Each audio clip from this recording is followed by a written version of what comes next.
Muito boa noite, estamos iniciando mais um Mesa Redonda Futebol Debate num dia de muita emoção. Todo brasileiro hoje ficou muito emocionado num determinado momento e eu chamo o nosso Celso Cardoso para falar sobre esse dia tão especial, sobre esse momento tão maravilhoso que vivemos. Boa noite, Celso Cardoso. Boa noite, Flávio Prado. Pois é, um dia histórico para o país no combate à pandemia do novo coronavírus. Após reunião de cerca de 5 horas e pela primeira vez com transmissão ao vivo, a Agência de Vigilância Sanitária autorizou o uso emergencial das 2 vacinas que devem ser base da campanha de imunização nacional. VAC, em parceria com o laboratório chinês Sinovac e o Instituto Butantan e a de Oxford, AstraZeneca, em aliança com a Fiocruz, receberam aprovação unânime da agência. A Anvisa considerou que os 2 imunizantes atendem aos critérios básicos de eficácia determinados pela Organização Mundial de Saúde. Em coletiva à tarde, o ministro da Saúde, general Eduardo Pazuello, disse que o governo federal começa a distribuição das doses amanhã, a partir das 7 da manhã, e que todos os estados vão receber os imunizantes conforme a demanda, com o apoio de aviões da FAB. Já a campanha nacional deve ter início na quarta, às 10 horas da manhã. Está dado o primeiro passo para o início da maior campanha de vacinação do mundo contra o coronavírus. Logo após a aprovação pela Anvisa, o governo de São Paulo aplicou a primeira dose na enfermeira Mônica Calazans, de 54 anos, moradora de Itaquera, que em seguida exibiu o certificado de vacinação. Ela foi a primeira pessoa a receber a vacina fora dos estudos clínicos. Você não tem noção do que isso representa para mim, para todo o Brasil, para a população. Questionado sobre o ato simbólico do governo paulista, o ministro chamou a ação de marketing. E nós poderíamos, num ato simbólico ou numa jogada de marketing, iniciar a primeira dose em uma pessoa. Mas em respeito a todos os governadores, prefeitos e todos os brasileiros, o Ministério da Saúde não fará isso. O ministro disse ainda que todas as 6.000 doses da Coronavac serão incorporadas à campanha e que qualquer ação contrária está em desacordo com a lei. Todos os diretores da Anvisa acompanharam o voto da relatora Meiruzi Freitas pela aprovação do uso emergencial. No discurso, a diretora lembrou que a ação das vacinas não é imediata e que é importante que sejam mantidos os cuidados com o distanciamento social e o uso de máscaras para barrar a pandemia.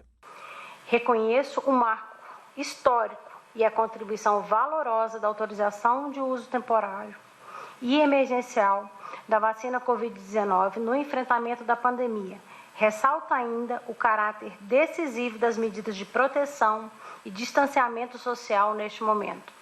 Ainda durante a reunião, os diretores da agência destacaram a importância da vacina como principal arma contra a pandemia, uma vez que nenhum medicamento usado até agora se mostrou comprovadamente eficiente para prevenir ou tratar a doença.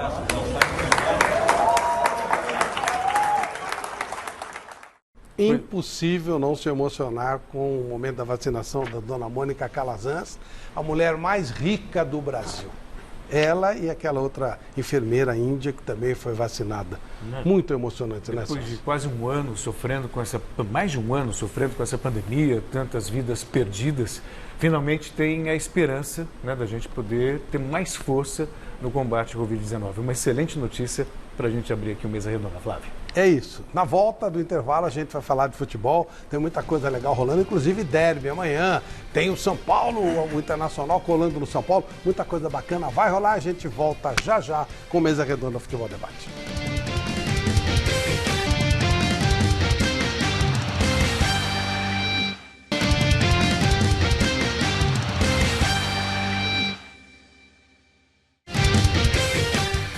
De volta com Mesa Redonda Futebol Debate. Boa noite, Guilherme Camarda. Boa noite, Flávio, para você ligadinho no Mesa Redonda, nesse dia histórico para o povo brasileiro. Bom, primeiro eu vou convidar vocês para seguir a gente nas redes sociais.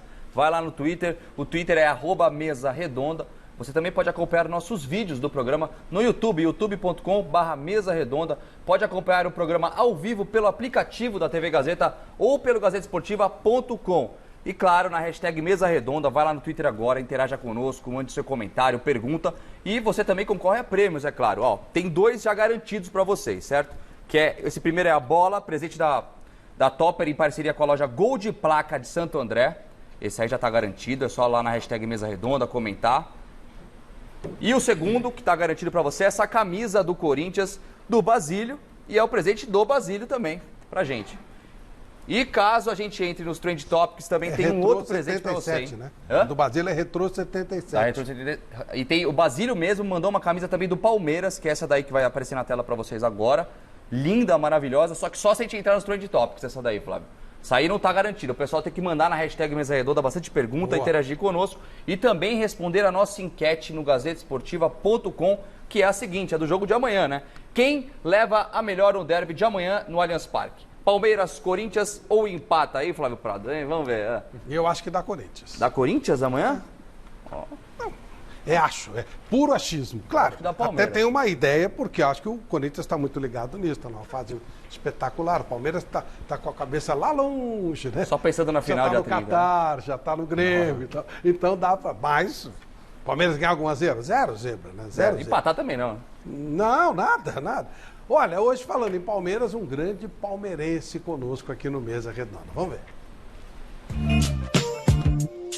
O convidado de hoje do Mesa Redonda entende mais de reality show do que o Chico Lang entende de Corinthians. Matheus Roberto Carriere, o nosso Matheus Carriere, já participou da Fazenda, já participou da Casa dos Artistas, foi galã da Globo, fez novela na Record, trabalhou em programa humorístico, fez filme, fez teatro, o Rapazote fez até filme adulto. I'm too sexy for my love, too sexy for my love, love's going to leave. E vamos parar por aí. Por falar nisso, ô Matheus, me diga uma cosita. Quem fez mais sucesso quando foi capa daquela revista? Aquela lá, sabe qual que é que eu tô falando? Que você e o Vampeta posaram como vieram ao mundo? A tua vendeu mais ou a do velho Vamp, hein?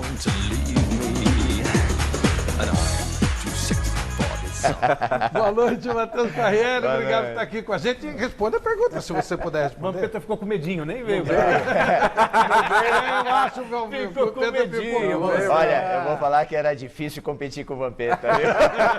Sabe onde o Vampeta está? Ele está com a mãe dele lá em Salvador. Correu pro colo da mamãe. Correu, né? Correu pro colo da mamãe. Sentiu que a parada era dura hoje. Ô, Matheus, você, além de todo esse currículo bacana que você tem, toda essa sua história, você agora não, você fez um curso de gestão esportiva, é isso? Na verdade, bom, boa noite, né? Primeiro eu queria falar que é um grande prazer para mim estar aqui, porque, bom, o Mesa eu acho que tem mais de 50 anos já, né? Tem mais de 50. Então, eu cresci vendo Mesa Redonda, né? Eu como amante do futebol, palmeirense, cresci, então para mim é uma honra estar aqui hoje. Muito obrigado pelo convite. E eu sou formado em educação física, dou aula até hoje, e paralelo com a carreira de ator. E eu fiz a minha pós-graduação no antigo Instituto Vanderlei Luxemburgo, quando ele fez um curso lá em Alphaville, exatamente. E eu sou pós-graduado em técnico de futebol. Técnico? Isso. E a minha pretensão nunca foi ser técnico, na verdade, e sim poder conversar com pessoas como vocês, assim, com um nível um pouquinho melhor, estudar e poder fazer comentários, né? E aí fiz o meu curso de radialista na Rádio Oficina, para pegar o meu DRT de radialista, para poder entrar pela porta da frente se surgir essa oportunidade. E hoje eu comento jogos pela Rede Contínua, que é uma rádio que transmite pelo YouTube, né? A gente não mostra a imagem do jogo, mas a câmera fica na gente, no narrador, no comentarista. E depois que eu saí lá da Fazenda, eu já fui chamado para comentar Palmeiras e River Plate, aquele jogo que foi um sufoco, né? É uma das atividades que eu posso fazer também e faço com o maior prazer. Você sobreviveu bem? Passou bem? Teve que tomar remedinho? Nossa, eu morri 3 vezes. No terceiro gol, depois no pênalti e depois no último minuto, no pênalti, que descobriram um impedimento, né? Mas naquela hora a gente já tinha entregado os pontos e realmente o VAR... Acho que uma das primeiras vezes que eu vi o VAR ajudando um pouco o Palmeiras. Ô Matheus, o que você pensa de Euler, o filho do vento? O Euler, quando fala de Euler, eu lembro de um jogo Palmeiras e Flamengo, se não me engano, pela Copa do Brasil, quando ele fez 4-3. Não me lembro que ano foi isso, mas eu lembro que o Euler... Acho que foi 98. Eu tava nesse jogo. Tava nesse jogo. No finalzinho, ele na fez Bacia das Almas. os últimos 2 gols, acho que foi o Euler que fez de cabeça, ele que não é um bom... É aquele da Santa? Que o pessoal tava com uma Santa Eu acho que era. Pode ser, mas era um jogo que... O Palmeiras virou o jogo. O Palmeiras virou o jogo e se classificou eu acho que para final, para semifinal da Copa do Brasil, e foi um jogo épico ainda no antigo Parque Antártica. E o Euler também, campeão da Libertadores, né? Fez um dos pênaltis, né? Que se não me engano entrou devagarinho o pênalti que ele bateu naquela disputa dos pênaltis, quando o Zapata bateu para fora e a gente foi campeão. Eu falo a gente porque todo mundo sabe que eu sou palmeirense. Não deu para perceber. Quase nada. Como dizia aqui o nosso querido, amado Roberto Avalone, jornalismo do Futebol Clube. Exatamente. Fala hoje que o Palmeiras não tem Mundial? Quero ver. Fala. Essa é brincadeira, isso aí, não. Gosta de provocar, né? Eu tenho muito argumento para essa discussão, viu? Se começar, eu tenho muito argumento para essa discussão do Mundial de 51. Já que nós falamos do Euler, gente boa demais, muito querido, tarde da noite na Espanha, e o Euler, que mora na Espanha, está com a gente 1h15 da manhã. Olha que legal que é o Euler. Euler, muito obrigado pela sua gentileza de nos atender como campeão da Libertadores de 99, esse momento brilhante do Palmeiras, e muitos palmeirenses como o Matheus têm um carinho enorme por você, e ouvi-lo hoje vai ser muito bom. Muito bom dia já para você aí, né, que já é madrugada da segunda-feira. É um prazer, tá dando para acompanhar tudo do Palmeiras com essa diferença de horário, Euler? Prazer em falar com você.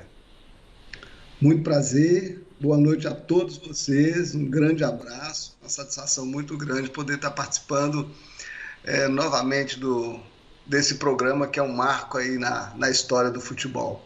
E sempre que pode, sempre que dá aqui, quando os jogos é mais cedo, né, jogos 9h30 da noite é mais difícil, mas... aos domingos dá para acompanhar assim os jogos. Pelo que você sente, o Palmeiras está pronto para ser bicampeão, que desde que vocês venceram em 99, não veio mais Libertadores para o Palmeiras. O que você está achando desse time, Euler? Bom, eu estou gostando, gosto da ideia do jogo do Abel, gosto da ideia que ele entra sempre em função do adversário, os atletas compram essa ideia dele e tem conseguido os resultados, né? Eu vejo que o Palmeiras está pronto, esteve pronto para chegar à final. Eu digo sempre porque a final é algo assim que as duas equipes que chegam merecedores do título, e o Palmeiras chega merecedor, e a gente fica aqui na torcida para que conquiste aí esse bicampeonato. Bom, vamos todos conversar com o Euler. O Celso já a gente apresentou, Garrafa com a gente, Miller também. Miller, você chegou a jogar com o Euler está aqui para nos... Boa noite, Flavito. Sim, com certeza. Jogamos pelo São Paulo, né? Naquela campanha de 93, 94, o Euler já estava, né? O Tele Santana mandou contratá-lo. Se não for memória, ele estava no América ainda. E pouca gente sabe, né? Que o Euler tem, além da velocidade, ele tinha duas qualidades assim muito boas, né? O Matheus até citou o gol de cabeça do Euler jogando pelo Palmeiras. O Euler tinha uma impulsão muito grande, apesar de ser baixinho, né? Ele não era um jogador alto, assim, um atacante alto. Mas ele tinha muita impulsão e tinha uma frieza para cobrar pênalti, porque nos treinamentos que a gente via no dia a dia, você consegue ver, né, as qualidades do jogador. Então o Euler tinha essas duas qualidades que ele colocava em prática no campo e sempre fazia muito bem. Nada é por acaso, né, Euler? Os gols saíam pelos treinamentos. Um grande abraço, Mira, saudade de você. E sem dúvida nenhuma, aí duas situações que aconteceram. Essa de cabeça, naquele 4-2 contra o Palmeiras, 99, quarta de final contra o Flamengo, um Parque Antártica emocionante, com a figura do Enzo ao final da partida na arquibancada, um jogo que virou vídeo motivacional, e que nos deu aí uma impulsão muito grande para a conquista da Libertadores. Os gols de cabeça, embora tenham uma impulsão, Miriam, mas é porque eles não dão valor para os baixinhos. Aí não marca os baixinhos e a gente vai lá e fala. E o pênalti, sempre treinei, sempre tive a oportunidade de bater pênalti, e surgiu na final da Libertadores o 5º pênalti. eu tive a felicidade de acertar e conquistar aí a Libertadores. Então, fantástico, momentos marcantes, emocionantes. A gente está vendo o jogo que o Matheus citou agora há pouco, aquela vitória contra o Flamengo. Osmar Garrafa, boa noite. Boa noite, Flávio, boa noite a todos. Primeiro é um prazer, né, falar com o Euler. Eu, como setorista do São Paulo, cobri o tricolor, vi a chegada do Euler, como disse o Miller, a pedido do Tele. Depois também no Palmeiras acompanhei o Euler, também como setorista, um cara sensacional, além de um vitorioso, de um campeão. E Euler, a pergunta é a seguinte, quando começou a Libertadores, a gente olhava as equipes que participavam da Libertadores, em nenhum momento se pegava o Santos e colocava ele no bloco dos favoritos. E o Santos surpreende muita gente, hoje chega ao lado do Palmeiras, que já era apontado nos favoritos pela qualidade do seu elenco, quantidade de jogadores, pelo investimento, e o Palmeiras ratifica e chega à decisão da Libertadores. E hoje o Santos chega de uma forma surpreendente para muita gente, acompanhando de perto, vê um equilíbrio muito grande por ser jogo único. O que você pode passar, o que você tem conhecimento desse Santos do Cuca, desse adversário surpreendente para a decisão do Maracanã? Um abraço e obrigado por estar conosco, Euler. Grande abraço, satisfação. Veja bem, isso sempre acontece dentro das competições, principalmente competições que é fase classificatória e depois vem mata-mata. Às vezes você não dá muito para uma equipe e acaba você não buscando tanta informação, e principalmente no futebol de hoje, com a tecnologia, com o staff grande que tem os clubes, para a busca de informação do adversário, acaba não trazendo tanta informação. E ele vai como aquele verdadeiro mineiro, comendo pelas beiradas até que chega. E foi o que aconteceu com o Santos. Quando assustaram, o Santos veio mostrando o seu potencial, o Cuca fazendo um belíssimo trabalho. Vejo que o Santos joga com atletas dentro da sua condição técnica em suas posições e um futebol simples, porém objetivo e fazendo bonito. Matheus Carriere, o Euler, que você tanto gosta. Euler, é um prazer falar com você, né? Vibrei muito com você lá quando eu estava na arquibancada do antigo Parque Antártica. Eu queria saber de você como é que foi aquela decisão de pênaltis, quando o Zinho perdeu o primeiro pênalti, a gente saiu atrás, né? E você ainda ficou com essa incumbência de bater o último pênalti, e aí depois sobrou para o Marcão defender ou para acontecer alguma coisa, e no final deu tudo certo. Mas como foi para a equipe inteira sair com aquela desvantagem já de ter perdido o primeiro pênalti logo com o Zinho?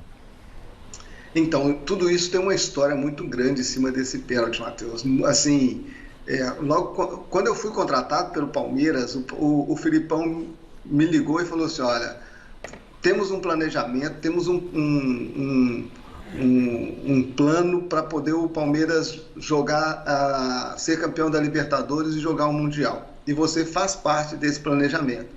E eu fui parar no Palmeiras, em 97 fomos vice do Campeonato Brasileiro, não conquistamos a vaga, foi para 98, conseguimos a vaga. Tive uma passagem pelo Japão, rompi o ligamento cruzado e mesmo assim o Filipão bancou a minha inscrição na Libertadores. E ele foi bem taxativo, falou assim, olha, recupera tranquilo que você ainda vai ser importante para mim, eu preciso de você na Libertadores. E isso aconteceu, eu tive toda a tranquilidade para poder recuperar, voltar e jogar a Libertadores algumas partidas. E participei desse grupo fantástico, maravilhoso, espetacular, e fomos para essa partida decisiva. E nessa partida decisiva não era para eu cobrar o pênalti. Só que foi saindo gente do jogo, vai expulso, Alex saindo, e acabou sobrando.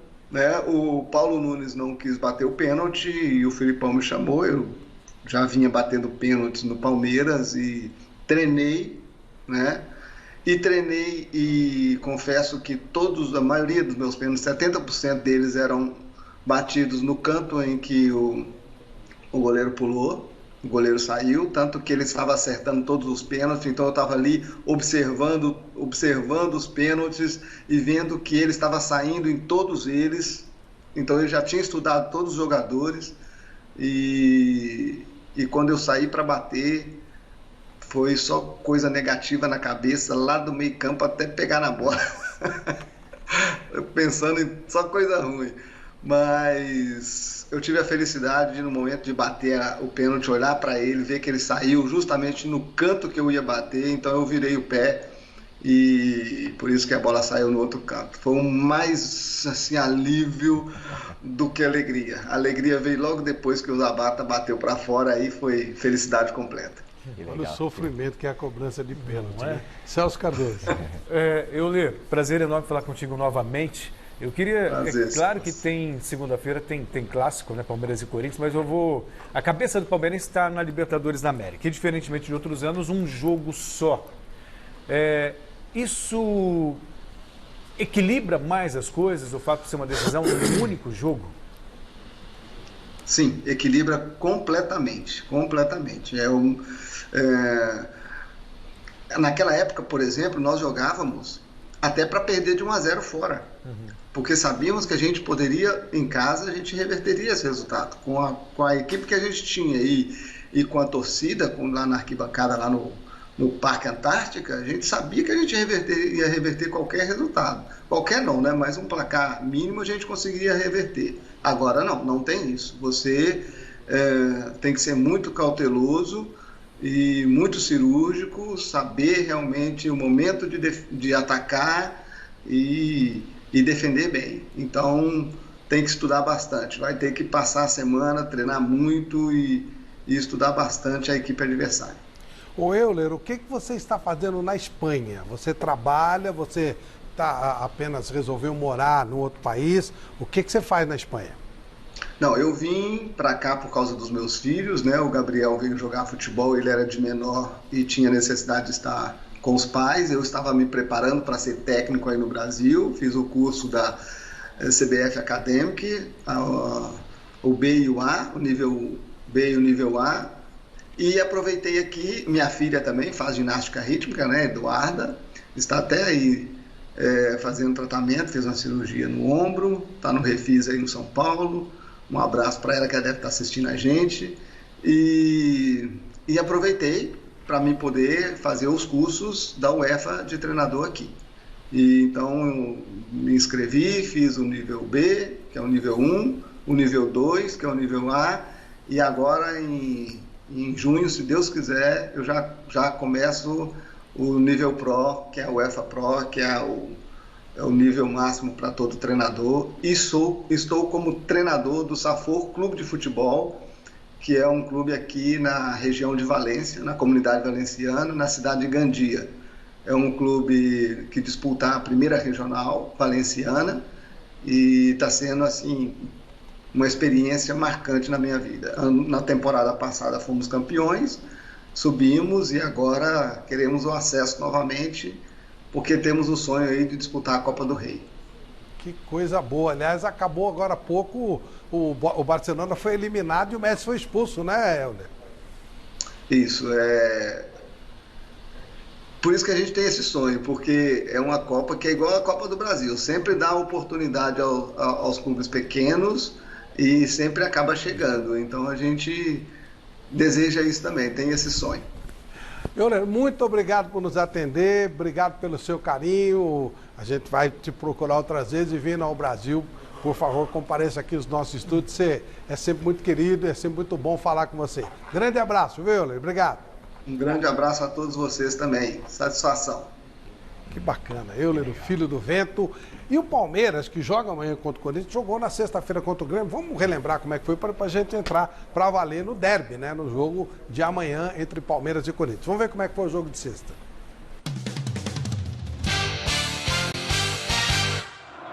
Palmeiras e Grêmio fizeram uma prévia da final da Copa do Brasil lá no Allianz Parque. No primeiro tempo, só deu Verdão. Passeio do time alviverde, quase todo titular. Teve descanso não, rapaz, que isso.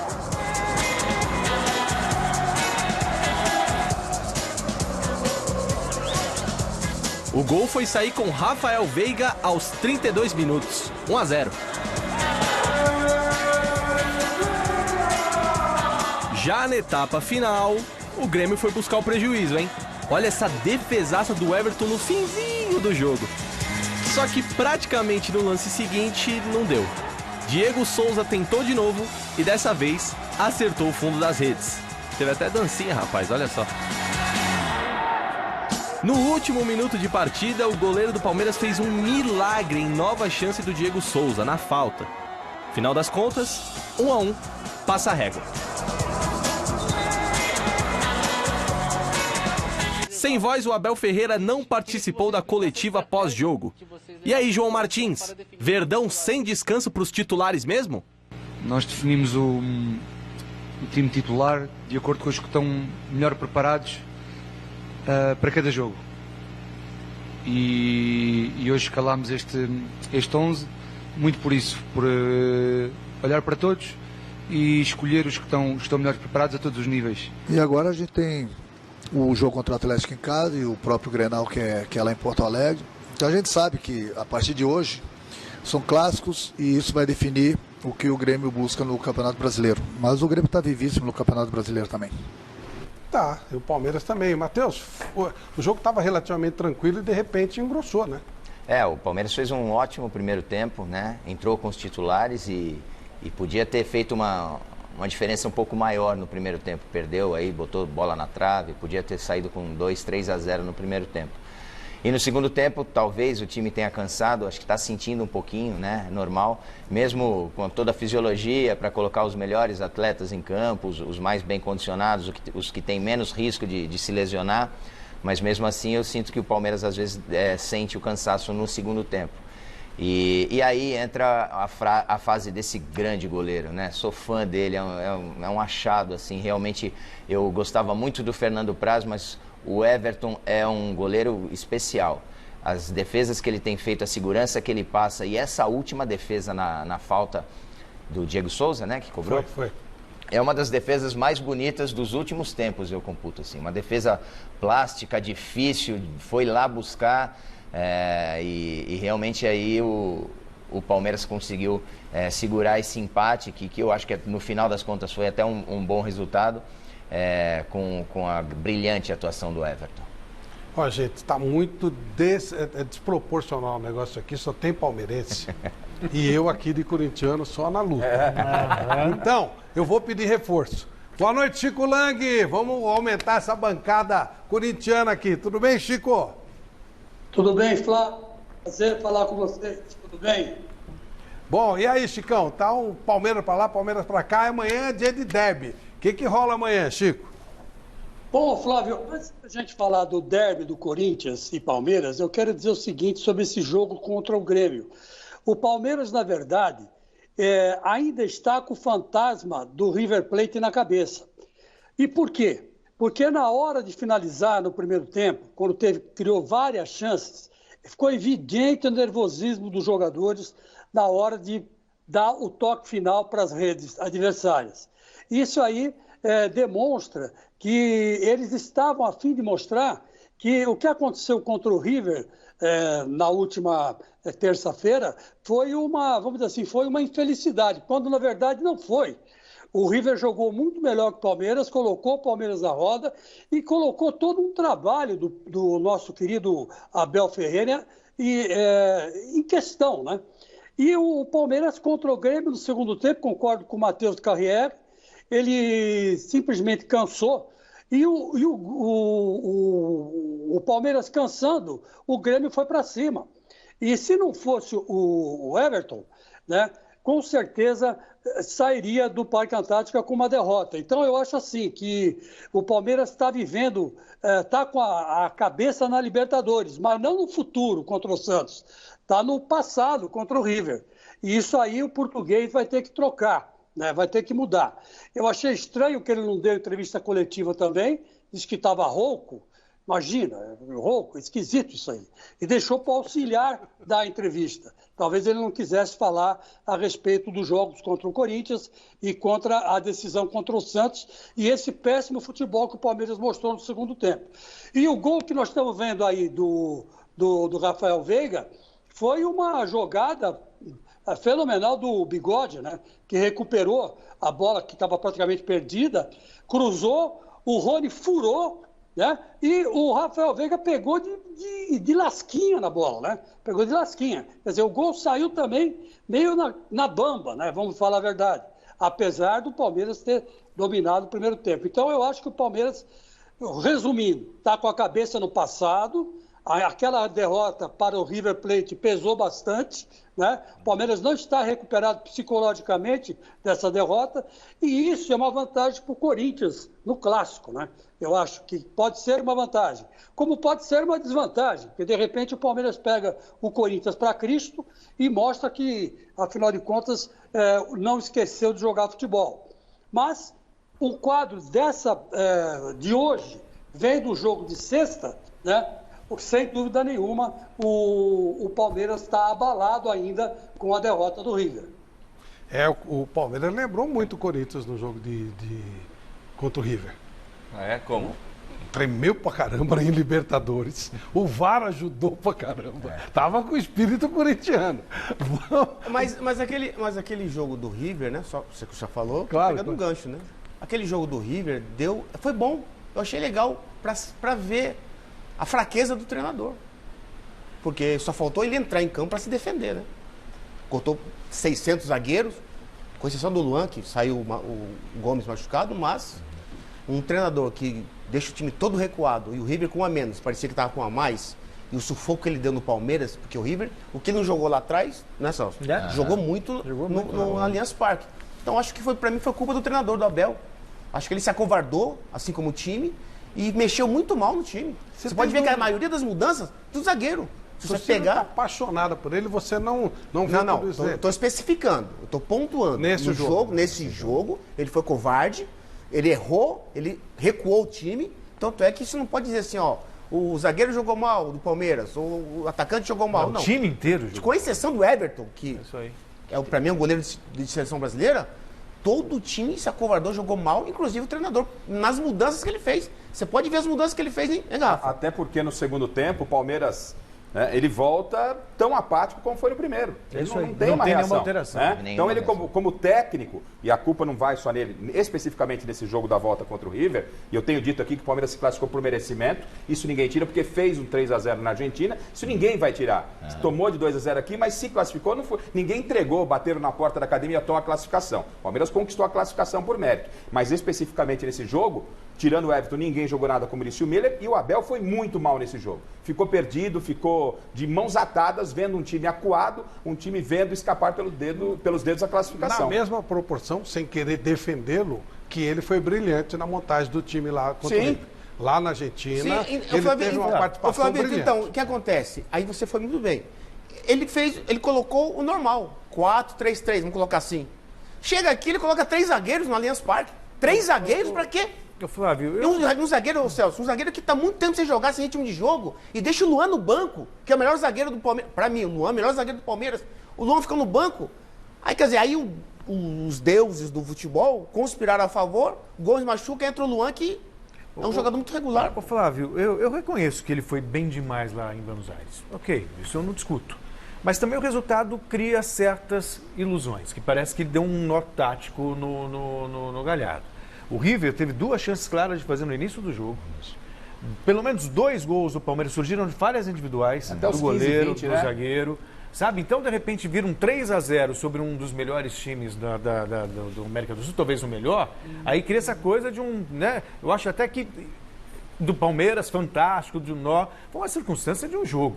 Circunstância de um jogo. Você tem que... mas ele mesmo reconheceu que o Galhardo é melhor que ele. Tem que considerar os erros individuais, tudo. A armação do Palmeiras, ok, foi uma armação pragmática para explorar contra-ataque. Mas os gols surgiram basicamente de erros individuais. E aí a gente viu o baile que o River Plate deu aqui.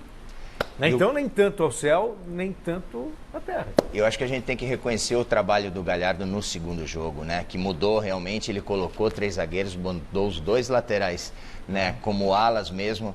No primeiro tempo foram 5 escanteios todos em cima do Vinha e do Alan, do zagueiro que tinha entrado, né? Que também eu não entendi essa mudança. Foram 5 escanteios até que uma hora saiu o primeiro gol, e depois que tomou o primeiro gol, o Palmeiras, que ainda até tomar o primeiro gol tinha algumas ações ofensivas, né, porque o River deu espaço, tinha que dar espaço, ele tinha que ir para cima, né? Os seus 2 laterais estavam, né, funcionando muito como quase pontas, e o Palmeiras não conseguiu aproveitar não conseguiu encaixar nenhuma boa jogada. O Rony chegou a perder uma chance muito clara no primeiro tempo, antes do gol, mas depois disso só deu River, e como o Miller falou, mesmo com 1 a menos, parecia que estava com um a mais, pressionando, empurrando o Palmeiras lá para trás. Matheus, Flavito, o negócio é o seguinte, eu quero ver se nossos analistas de desempenho vão falar isso. Quando o adversário vai cobrar escanteio, a bola vai sair, se a bola vai sair, é muito mais fácil para defender a jogada, a bola.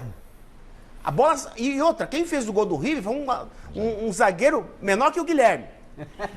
Porra, só 1,90 m. Menor que o Guilherme, o zagueiro Rojas, que é ruim pra caramba. O pior jogador do River é ele. Ele vem na corrida, claro, a bola tá saindo, Flavito, ele vem de encontro. Mas é tão simples isso. Dá 3 passos perto do Everton e sai na corrida para disputar a bola. O Gomes ficou parado, que não poste. O Rojas veio. Poxa vida, mas é difícil entender isso. Essa paixão, Flávio, que você se referiu quando fez a pergunta ao Miller, né? A torcida está tão apaixonada pelo português, passa com aquilo que a gente discute muito aqui. O futebol brasileiro é um futebol de resultado, né? Porque se perde uma classificação como perdeu, essa paixão não existiria. É natural, o torcedor vive no resultado. O Palmeiras está em 3 frentes, vivo nas 3 frentes, inclusive no Campeonato Brasileiro, não é? Então, essa paixão, ela é em função muito dos resultados. Olha lá, Flavito. Matheus, olha como o zagueiro do Palmeiras vai na bola. O primeiro, o Marcos Rocha falha, porque ele quer fazer linha dentro da área, isso não existe. Mas vê como o zagueiro, primo, você que gosta desse zagueiro, vê como ele foi na bola. É um zagueiro de perna esquerda, olha como ele foi na bola. Olha como ele foi na bola. Nem na várzea se faz isso. Nem na várzea. Bom, olha lá. Ah, pelo amor de Deus. O certo é que foi assustador. Foi assustador, nossa senhora. E agora, tem um clássico com o Palmeiras. E aí, gente, o Palmeiras está com a cabeça em outro lugar. É verdade. Mas contra o Corinthians, o couro come. Aí, o couro come de verdade. Vamos relembrar um pouquinho.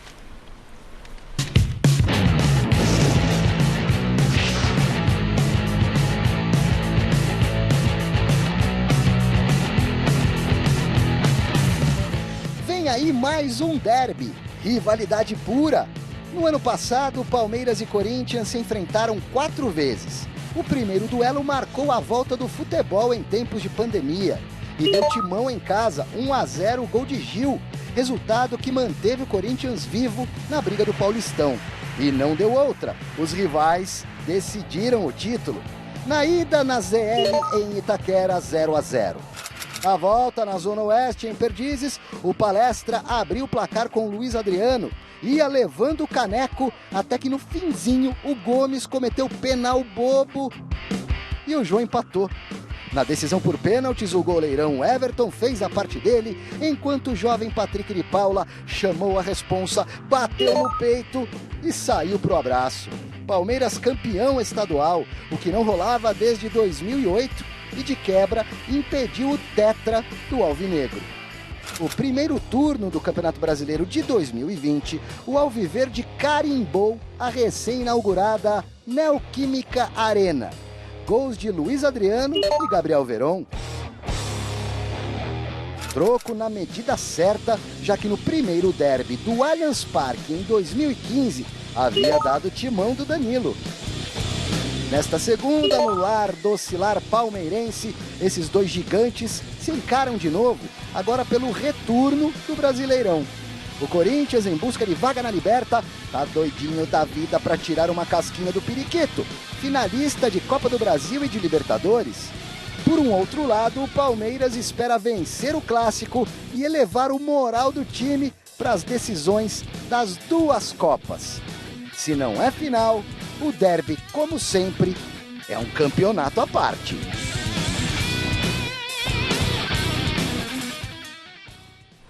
sem dúvida, um campeonato à parte, Matheus. Corinthians e Palmeiras não dá para estar com a cabeça em outro lugar. Não dá para estar com a cabeça em outro lugar. Né? É um jogo completamente diferente, é um campeonato à parte, né? É tensão. É um dos jogos que o meu pai, por exemplo, já não assiste mais, não tem mais nervos, nem saúde, nem coração para assistir. Eu falo, pai, não assiste Palmeiras e Corinthians. Para ele é mais importante que um campeonato, e eu acho que para muita gente da torcida, talvez seja o Palmeiras, como o Chico Lang falou, fosse um jogo para espantar essa derrota contra o River, mas é claro que o Mancini vai tentar se aproveitar disso e realmente... Perder do Corinthians para o palmeirense é sempre uma derrota muito doída em qualquer situação, em todos os momentos, mesmo o Palmeiras, às vezes, eu lembro de... E vice-versa. E vice-versa. É um jogo, né, não tem comparação. Precisa avisar o português, né, que é o primeiro dele, né? Então, é o primeiro dele. O Corinthians no primeiro turno do Brasileiro... Ele entendeu o que é um Corinthians e Palmeiras, bom avisar, né? Era o Luxemburgo ainda, né?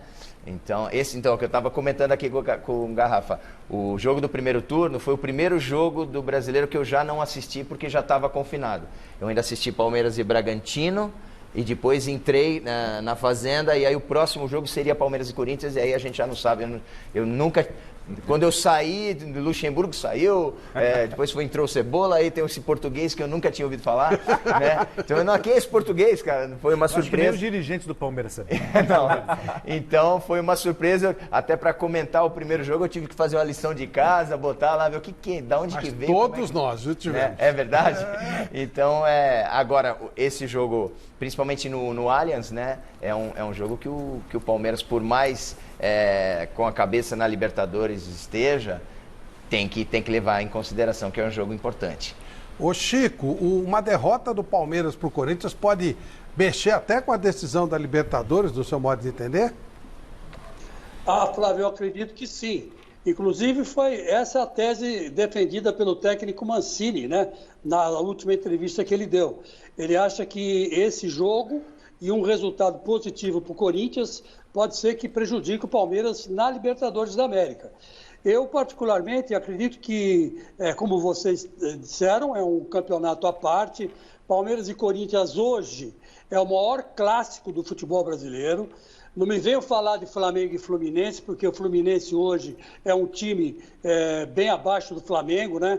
E se jogar 10 vezes Flamengo e Fluminense, o Fluminense vai ganhar 1 e o Flamengo 9. Né? Ao contrário de Corinthians e Palmeiras. O Corinthians vem numa ascendente, né? Vem de 5 vitórias aí super importantes, né? 5 resultados super importantes. E o Palmeiras vem de uma derrota que foi vexatória e de um empate, né? Que ficou meio assim, o dito pelo não dito. Então quer dizer que se você falar hoje, quem é que está na melhor forma para poder pegar, né, um adversário, eu vou dizer para você que quem está hoje numa ascendente é o Corinthians. E o Palmeiras está, vamos dizer assim, meio que amortizado, né? Meio que esperando, na expectativa de uma Libertadores, na expectativa de uma disputa de campeonato Copa do Brasil contra o Grêmio, Libertadores contra o Santos. Então o Palmeiras está meio que com a cabeça em outros torneios. E o Corinthians só centralizado na disputa ou na chegada de uma possível classificação para a Libertadores do campeonato. Então, o Corinthians, teoricamente, a gente fala teoricamente, porque o futebol 2 de 2, educação 4, né? Ele entra mais concentrado, entra mais, vamos dizer assim, com um objetivo maior na cabeça, né? Sabendo que precisa vencer o Palmeiras. O Palmeiras é o seguinte, se perder do Corinthians, vai ficar chato, mas não vai tirar os direitos que ele já conseguiu, que são 2 disputas importantíssimas, né? De Libertadores e Copa do Brasil. Então, eu acho que o time que vai estar mais disposto em campo é o Corinthians. E o Palmeiras vai ter que mostrar para o Corinthians que o buraco é mais embaixo, né? Que perdeu do River num acaso, uma sucessão de erros aí, como disse o Garrafa, do técnico Abel Ferreira, né? Que o Flávio tentou defender, mas inutilmente, porque ele errou na escalação mesmo, né? E vamos ver o que ele vai fazer contra o Corinthians.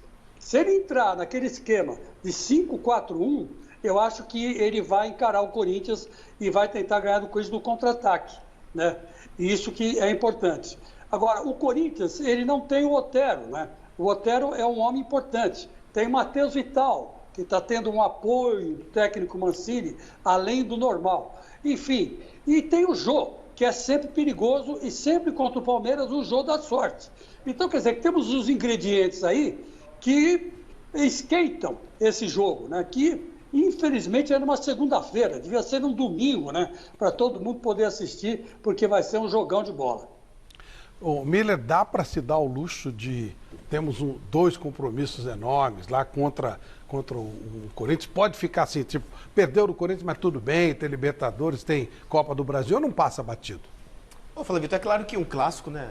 Ele, independente da situação da equipe, o clássico ele se equilibra, né? Por si só, até pela rivalidade antiga, né?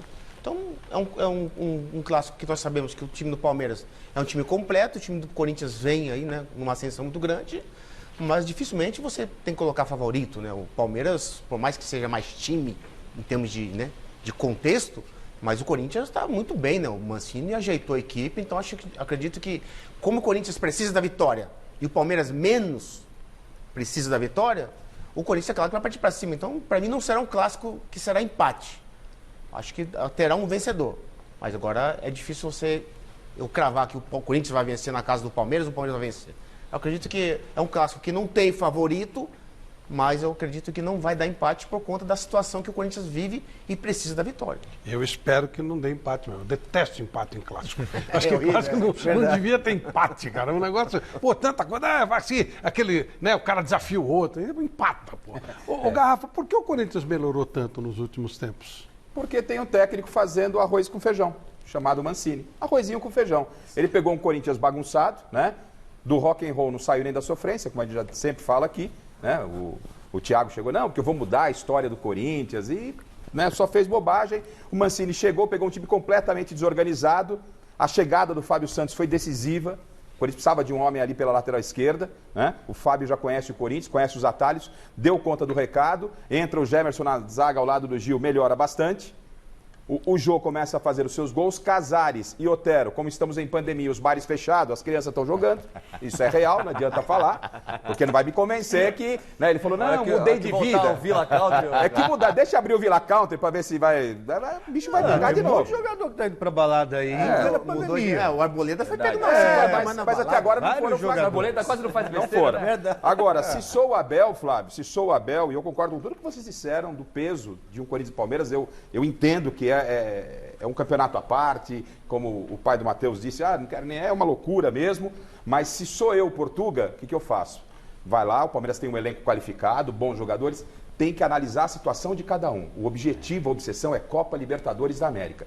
Tem que escalar o time, projetando o time para o dia 30. Você está sugerindo que joga o time reserva contra o Corinthians? Não sei, não reserva, mas quem não tem condição, corre algum risco, mas ele não tem um grande elenco. O jogo é dia 30. 13 dias. Dia 30. Eu não sei, se sou português, eu estou pensando na Libertadores. Um recado para você, Portuga. Perde essa Liberta para você ver sua vida virar um inferno. Não, mas perde a Liberta. Mas faz sentido. Ok, mas eu só estou dizendo o seguinte, se tem algo que pode correr, ele não tem que correr risco nenhum pelo elenco que ele tem. Esse é o meu ponto de vista. Eu sei que ainda estamos longe do dia 30, mas nenhum risco. Tá com a dor na unha. Tá fora, vamos ver essa dor na unha. Se ele fizer isso que você está falando e perder o jogo, acho que a curto prazo não acontece nada. Mas se perder do Santos, é efeito retroativo. Isso aí. Além de tudo, perder no Corinthians, é complicado. E outra coisa, só uma referência. Flamengo, o ano passado, ou o ano retrasado, que o ano terminou, 2019. Mas não terminou. 2019. O Jesus botou todo mundo pra jogar. Palmeiras jogou sexta-feira. E ganhou a Libertadores. Gente, Palmeiras Flamengo foi também na mesma média. Sexta e segunda. Tem que tomar cuidado para não estourar o time. Sexta não foi um time tão titular assim. Poupou um monte de gente. O Patrick de Paula não estava. Ok, é o que eu estou falando. Não acho Felipe que tem que Melo deve voltar amanhã. Eu só acho que tem que olhar lá. Eu, se fosse o Portuga, é obsessão. A torcida do Palmeiras fala obsessão Libertadores. Chegou para Libertadores, está na final a um jogo do Mundial. Mas amanhã é um clássico tradicional. Não dá, assim, não tem nenhuma... Por muito menos os caras já preservaram. Mas esse argumento, ele se esfacela rapidinho, porque o jogo tem ainda, de amanhã... 15 dias. 18. 13 dias. dias. Quer dizer, para você poupar um time... Não estou dizendo poupar um time. Por causa de um jogo de 12 não dias... Não estou dizendo para poupar um time... É frágil o argumento. Não disse isso. Eu entendo que tem que olhar com muito carinho e muita atenção. É só isso. Todo cuidado é pouco. O Palmeiras está a um jogo de ganhar mais uma Libertadores e depois ir ao Mundial, tão sonhado Mundial de Clubes. Então, é olhar com carinho, não disse que tem que... Eu estava olhando aqui, o Palmeiras depois joga com o Flamengo. Isso. E depois joga no Ceará. Esse jogo do Ceará, dia 24... Pode até poupar. Talvez, Mas é dia 24, 6 dias antes. O que você pensa, Matheus? Não, eu acho que, assim, se tivesse que poupar algum time, seria contra o time do Grêmio.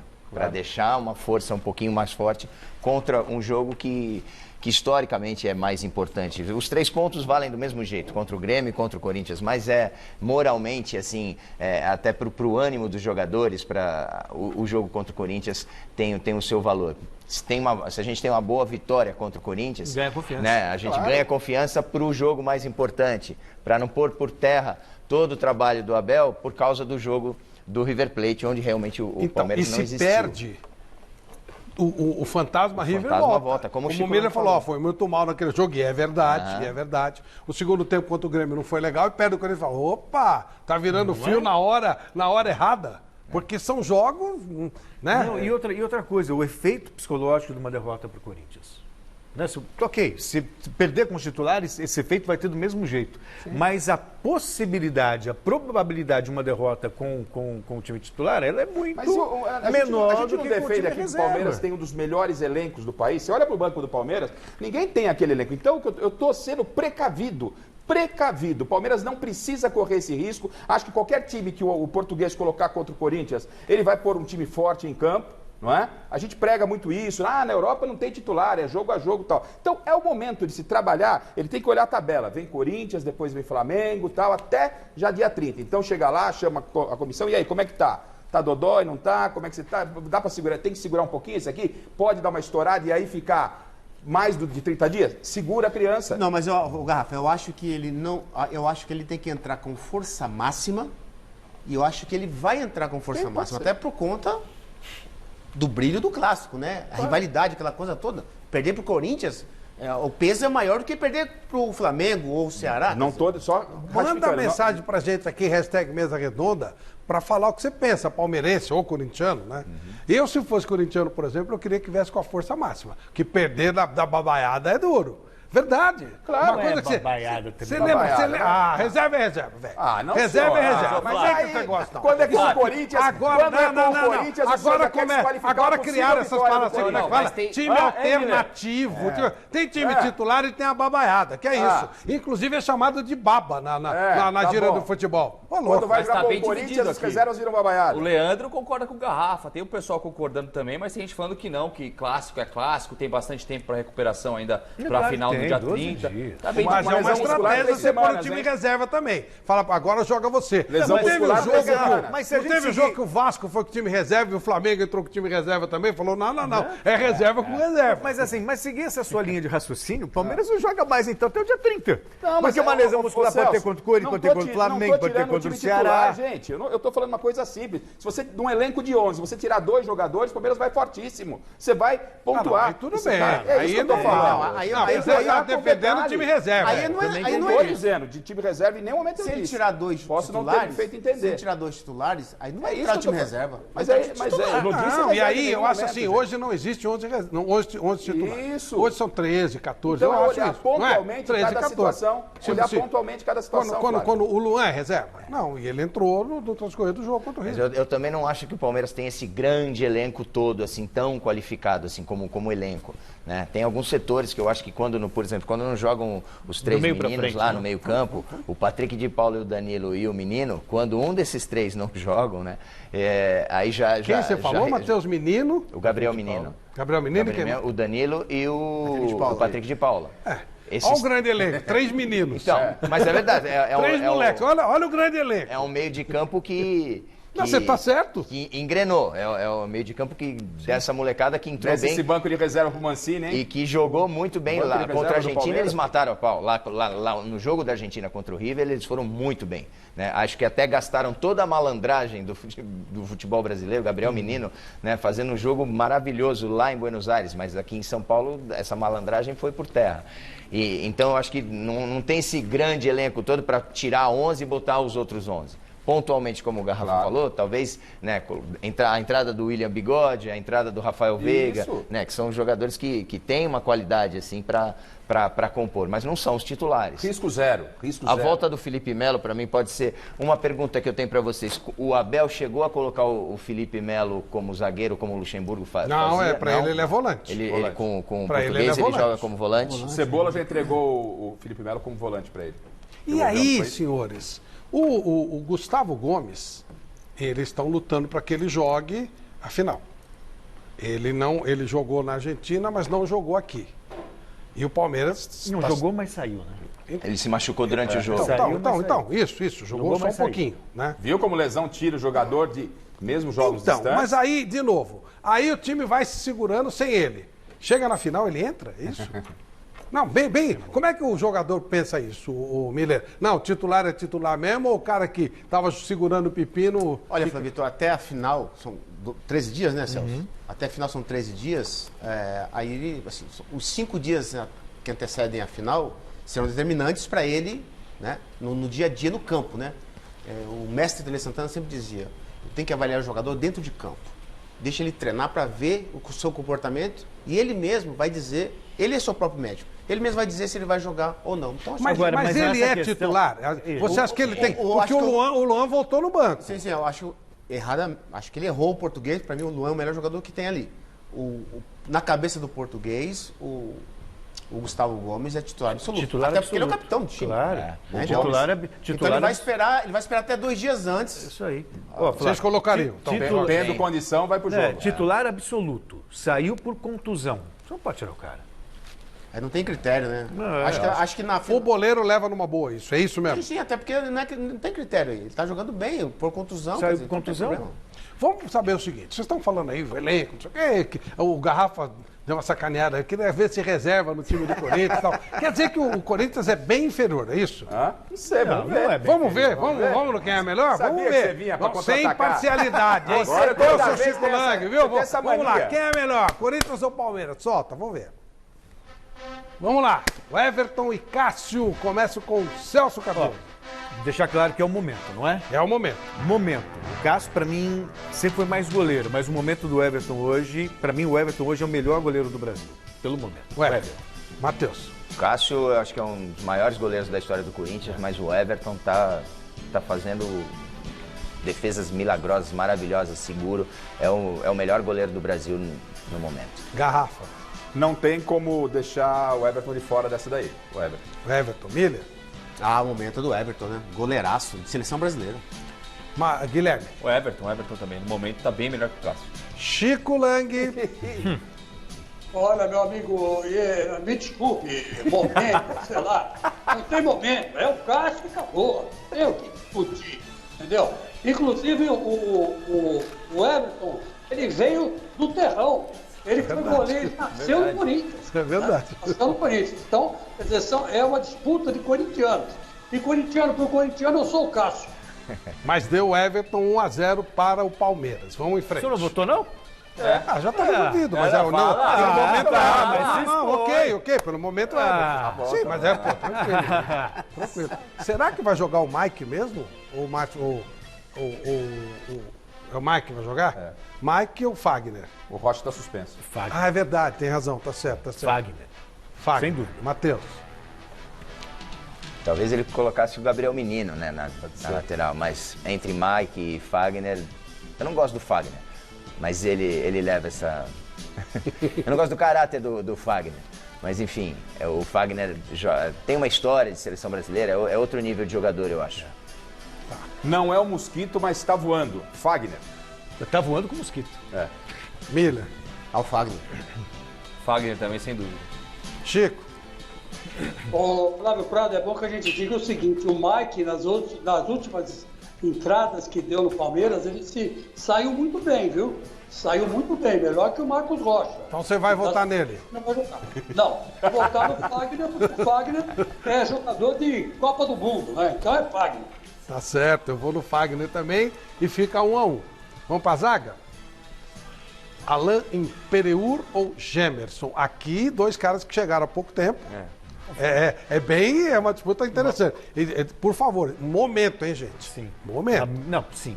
Assim, a história do Gemerson me parece maior. Exatamente, por isso que eu tô falando, mas, é momento. Flávio, especialmente contra o Fluminense, o Gemerson chegou e ele assumiu a zaga do Corinthians, mas com uma categoria, com uma classe, sabe? Então, momento mesmo, até que ter jogado Gemerson.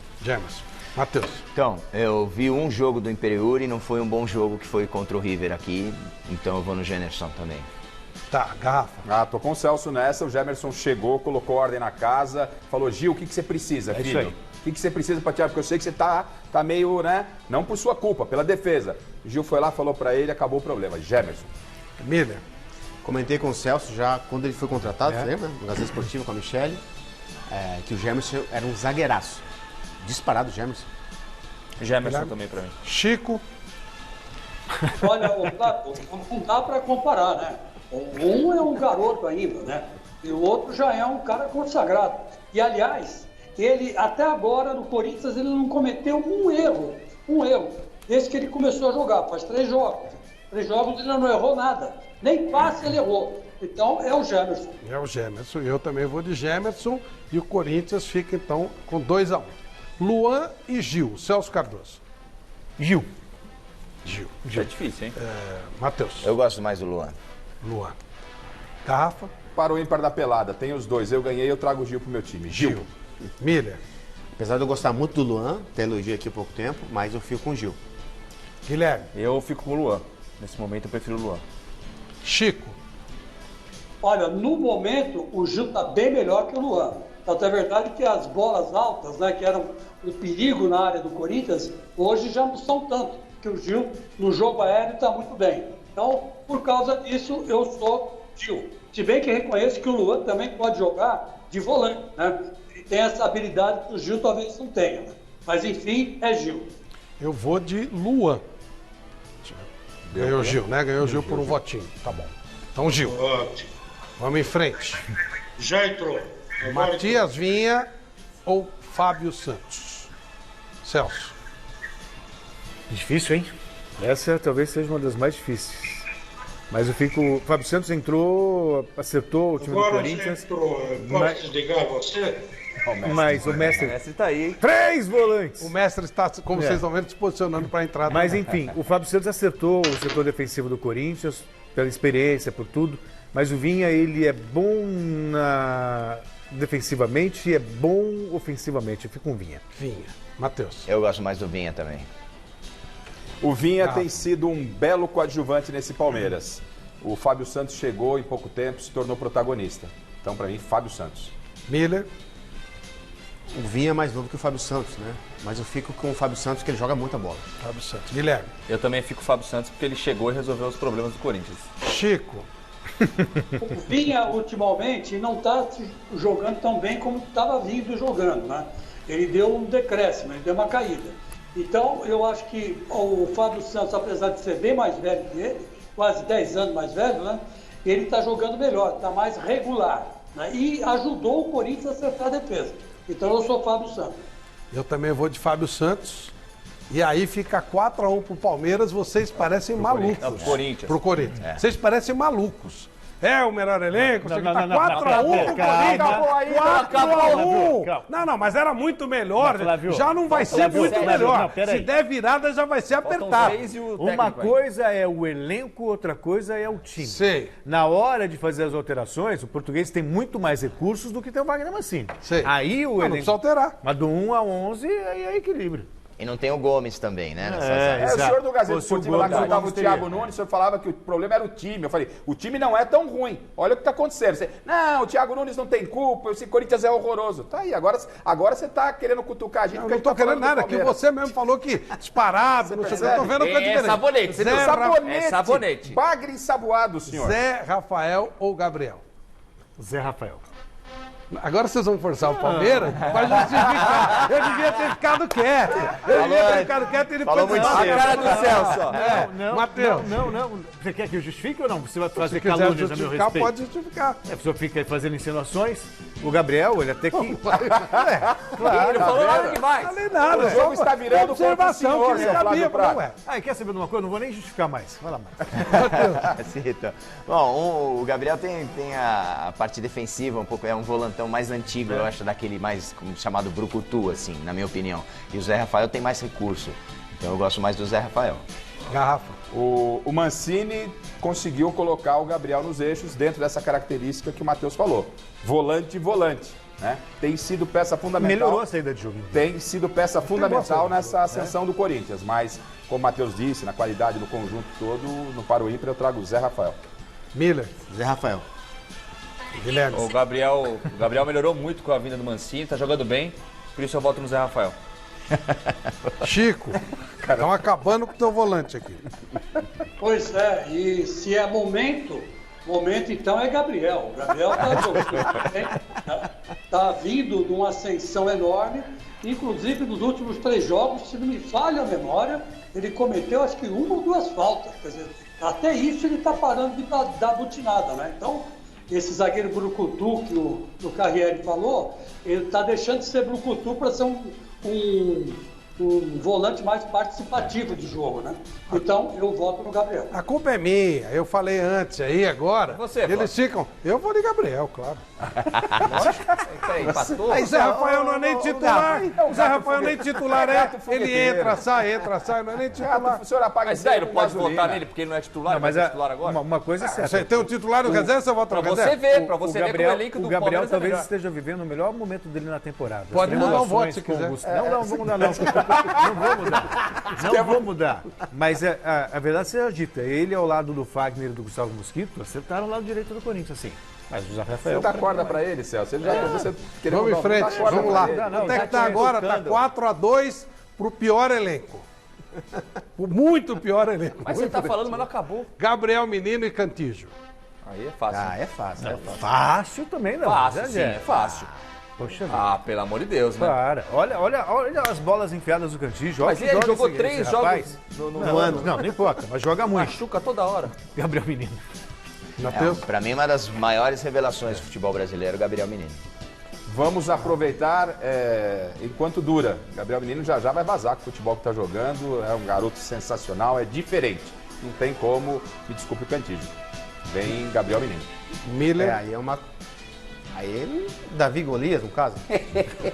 Caramba. Guilherme. Davi Golias ao contrário. O Cantígio tem uma invertida de jogo maravilhosa, toca muito bem a bola. Gabriel Menino. Chico, até dessa vez, até eu. Vamos lá. Olha, vocês estão de brincadeira. Né?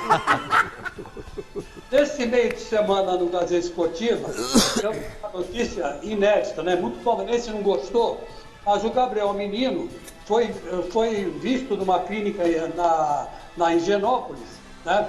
Fazendo testes, possivelmente para ser vendido para o exterior. Quer dizer, ele já está, como disse o Garrafa aí, na beira da botija para acabando essa Libertadores, essa Copa do Brasil, talvez ele seja negociado. É a maior revelação do futebol brasileiro nos últimos tempos, uma das maiores, né? Mas eu vou votar, claro, no corintiano, porque o Cantígio, os lançamentos que está fazendo, pode decidir o jogo. Eu vou de Gabriel Menino. 4-3 para o elenco muito inferior. Mas tá chegando. Eu estou fazendo uma observação do que eu vi, meu Deus do céu. Rafael Veiga e Casares. Ixi. Celso primeiro, né? Celso, coitado. Coitado, sempre primeiro. Não sei com você aí, Celso. E o Flávio já fica rindo. Não, é pela ordem, é normal. Não, tá certo. Difícil pra caramba. Vai. Não acho tão difícil assim, não. Casares. Peixe morre pela boca. É o melhor, e agora? Olha e agora? Flávio. Não, o Casares está jogando muito, sabe? Está jogando muito. Casares. Matheus. Eu acho que o Casares é mais importante para o Corinthians do que o Rafael Veiga para o Palmeiras nesse momento. E o Rafael Veiga teve os seus melhores momentos em outros clubes e não... Até porque eu acho que ele ainda não teve tanta oportunidade. A sequência que ele teve como titular absoluto em outros times, como no Atlético Paranaense, por exemplo. Mas eu ainda aposto no Rafael Veiga. Garrafa. Se tivesse Vila Country aberto, a vida noturna aberta, eu iria, Você ia obviamente, junto. eu ia junto. Eu iria fechar Ia junto. Ele ia fazer assim, ó. Otero, vem cá. Casares, vem cá, vamos junto. É que você ia fazer. Seu camarote. Foi o tempo. Eu iria com o Rafael Veiga. Se tivesse a vida noturna da cidade de São Paulo, uma das mais belas Casares, do Brasil. né? Então Não, eu vou de Veiga. Casares. Como tá tudo Veiga, fechadinho, Veiga. ele tá jogando bola Casares. Miller. O Rafael Veiga é mais jogador.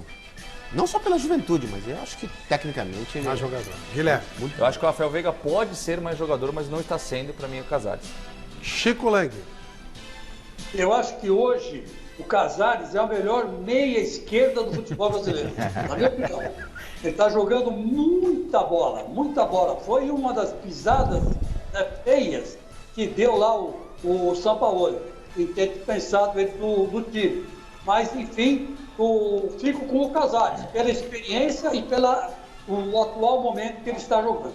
Eu também vou de Casares, está 5-3 para o elenco muito ele pior. só foi do Casares para conseguir Não, ficar já falando estava isso daí. resolvido, já estava decidido. Não decidi nenhum voto até agora. Nenhum. Tá Se legal. precisar, você Rony sabe e o que fazer. Mosquito. Rony e Mosquito. Olha... O Mosquito também evoluiu muito. Tá voando, como diria o Garrafa. Tá voando. Você acertou, você achou lá no time, mas o Rony, a fase é até melhor também. O Rony. É mais jogador. Matheus. Olha, o Rony, antes de eu entrar na Fazenda, se eu fosse responder isso, eu realmente, o começo dele no Palmeiras, Foi triste. Se tivesse torcida, eu acho que ele não jogaria mais. Verdade. Se fosse com estádio com torcida, a torcida ia pegar no pé dele de um jeito, mas ele evoluiu de uma maneira e desde que eu saí e vi os jogos do Rony, pelos comentários que eu tenho visto, e o Rony realmente é um outro jogador no Palmeiras agora, se achou, pra mim é o Rony disparado. O Mosquito, que às vezes foi até chacota e foi muito criticado pelo momento do Corinthians, ele está em ascensão assim como o time. Mas o Rony não tem como falar, mas entendo que o Rony ainda deve da expectativa que se criou quando ele foi contratado. Acho que ele esperava que ele pudesse produzir mais do que está produzindo. Mas nesse momento o Rony. Miller. O Rony, jogador que hoje, né, vive o melhor momento no Palmeiras, né? Diferente da sua chegada. Usa muito bem a sua velocidade para o seu benefício. O Rony. Guilherme. Rony também. Chico. Dessa vez eu vou ter que dar minha mão palmatória.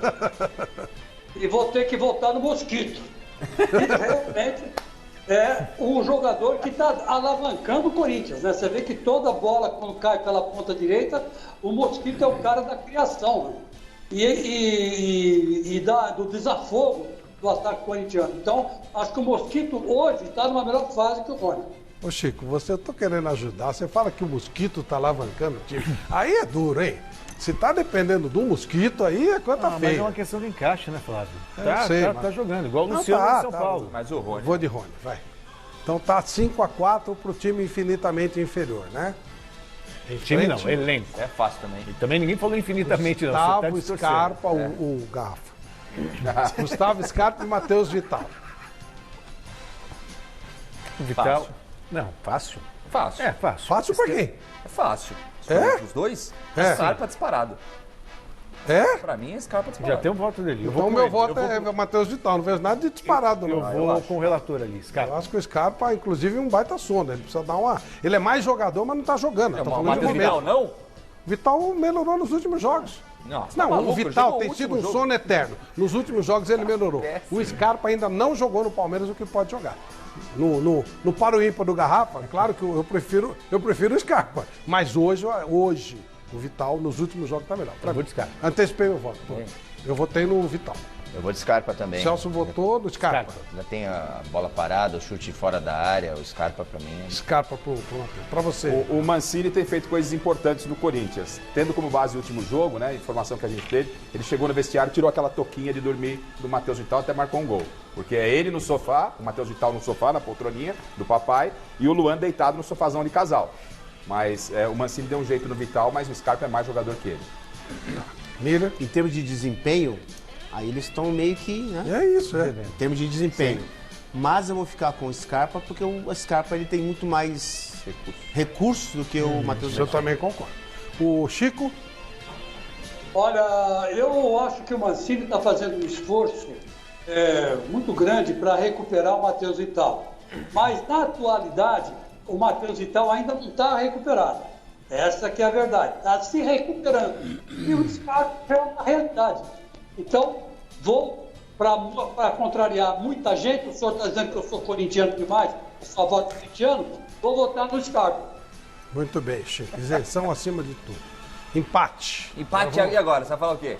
Ué, tá empatado pro... Não, o empate, pro time infinitamente inferior, tá 5-5. Luiz Adriano e Jô. Tá fácil agora também. Não, fácil não é. É momento atual mas fácil. o momento do Luiz Adriano é muito melhor. Matheus. Eu gosto do meu centroavante, Luiz Adrianinho. Não, acho frio, né? Resolve a jogada, né? Não é... E o Jô já teve, eu acho que um momento melhor. Acho que o Jô já tá naquela fase da carreira, já né, como jogador mais veterano, tudo. Ainda é uma ótima opção pro Corinthians, né? Tem a cara do Corinthians, mas eu vou votar no Luiz Adrianinho. Luiz Adriano tem feito diferença pro Palmeiras. Lá em Buenos Aires foi peça fundamental naquele jogo. O Jô ainda tá voltando de lesão, se adaptando, o time tá encaixando. No Paro Ímpar não tem nem que pensar. Vem Luiz Adriano pra cá. Miller? Gosto muito do Jô, mas o Jô de 2017 com o Carille não voltou ainda pro Corinthians. E o Luiz Adriano tem sido, como o Garrafa disse, decisivo na equipe do Palmeiras. Fica o Luiz Adriano. Você, Guilherme? Luiz Adriano também. O Jô tá fora de forma ainda. Chico? O Flávio é gozado, né? Porque, na verdade, os dois deviam jogar juntos, né? O Luiz Adriano, na verdade, é muito mais um segundo atacante que um centroavante. O Palmeiras, aliás, não tem centroavante, essa é a grande verdade. Enquanto que o Jô é um homem de área, é um homem que está sempre lá conferindo, é um cara que dentro da área é muito perigoso. Então, por causa disso, eu vou votar no Jô. No Jô. Eu vou de Luiz Adriano e aí ficamos 6-5 pro Palmeiras, certo? Certo. E agora Isso é temos difícil, o treinador, é o último. Ou vamos ter uma vitória de 2 pontos difícil, de diferença do melhor elenco disparado, ou vamos ter um empate. Não, eu acho Vamos começar com o Chico. Chico, Mancini Faz ou ao Abel? contrário. Escuta aqui, o que ganhou Abel Ferreira? Quem é Abel Ferreira? Qual é o problema do Abel Ferreira? Qual é o verdadeiro Palmeiras? O que perdeu o River ou aquele que ganhou do River em Buenos Aires? Quer dizer, eu não sei. O Abel Ferreira ainda está em decodificação, vamos dizer assim. Enquanto o Mancini já é uma realidade, campeão da Copa do Brasil, pegou o Corinthians rebaixado, já tirou o Corinthians do rebaixamento, está levando o Corinthians talvez até para a classificação da Libertadores. Então, eu sou o Mancini, muito mais treinador que o Abel Ferreira. Tá. Bom, eu não votei nenhuma vez no começo, então vou votar. Mancini. 2-0 Mancini. Tá dando risada, Celso? né? A questão é a seguinte. Tá rindo por quê? Eu lembrei de uma piada. O Celso estava até alongando antes de dar o voto. achei que era o último. Eu lembrei de uma piada que me contaram hoje de manhã, foi isso. O português, o Abel Ferreira, eu acho que a gente está conhecendo o trabalho dele agora. Né? Tem momentos, ele mostra que ele não conhece muito futebol, parece também ser um bom gestor, tudo, mas o momento do Mancini eu acho melhor. Eu vou explicar por quê. Ele fez um belíssimo trabalho no Atlético Goianiense. Você olhava os jogos do Atlético, você via um time organizado, sabe, bem organizado mesmo. E ele conseguiu fazer isso no Corinthians. O Corinthians, todo mundo falava assim, é uma rapa, só tem um jogador ruim. O Flávio Prado falava muito isso. E você vê esses... Você não me ouviu mudar isso. E você vê esses... Você não me ouviu mudar isso. Mas tudo bem, mas aí você vê... É bem ruim. Aí você vê... E é mérito desse cara aí, ó. Você viu que eu votei seco, Mancini. Aí você vê o trabalho dele. O Corinthians tem 4 vitórias seguidas. E convencendo. A vitória contra o Fluminense foi convincente. Contra o São Paulo foi convincente. Então fica o Mancini. O momento é melhor. Matheus? Engraçado que faz um jogo, né? Resultado, futebol é resultado. Faz um jogo. E tudo bem, porque foi um péssimo jogo. Tirando o River, né? Tirando esse jogo do River, tudo que eu ouvi falar e tudo que eu vi do Abel é maravilhoso. Jogou o River, né? O River. Até como, exatamente, fazendo o trocadilho, foi o River aquela noite. Então, tirando esse jogo, tudo que eu vi do Abel eu gostei muito, inclusive do jeito como você falou, é um bom gestor, é o jeito que ele motiva os jogadores, é o clima que eu acho que ele colocou naquela equipe.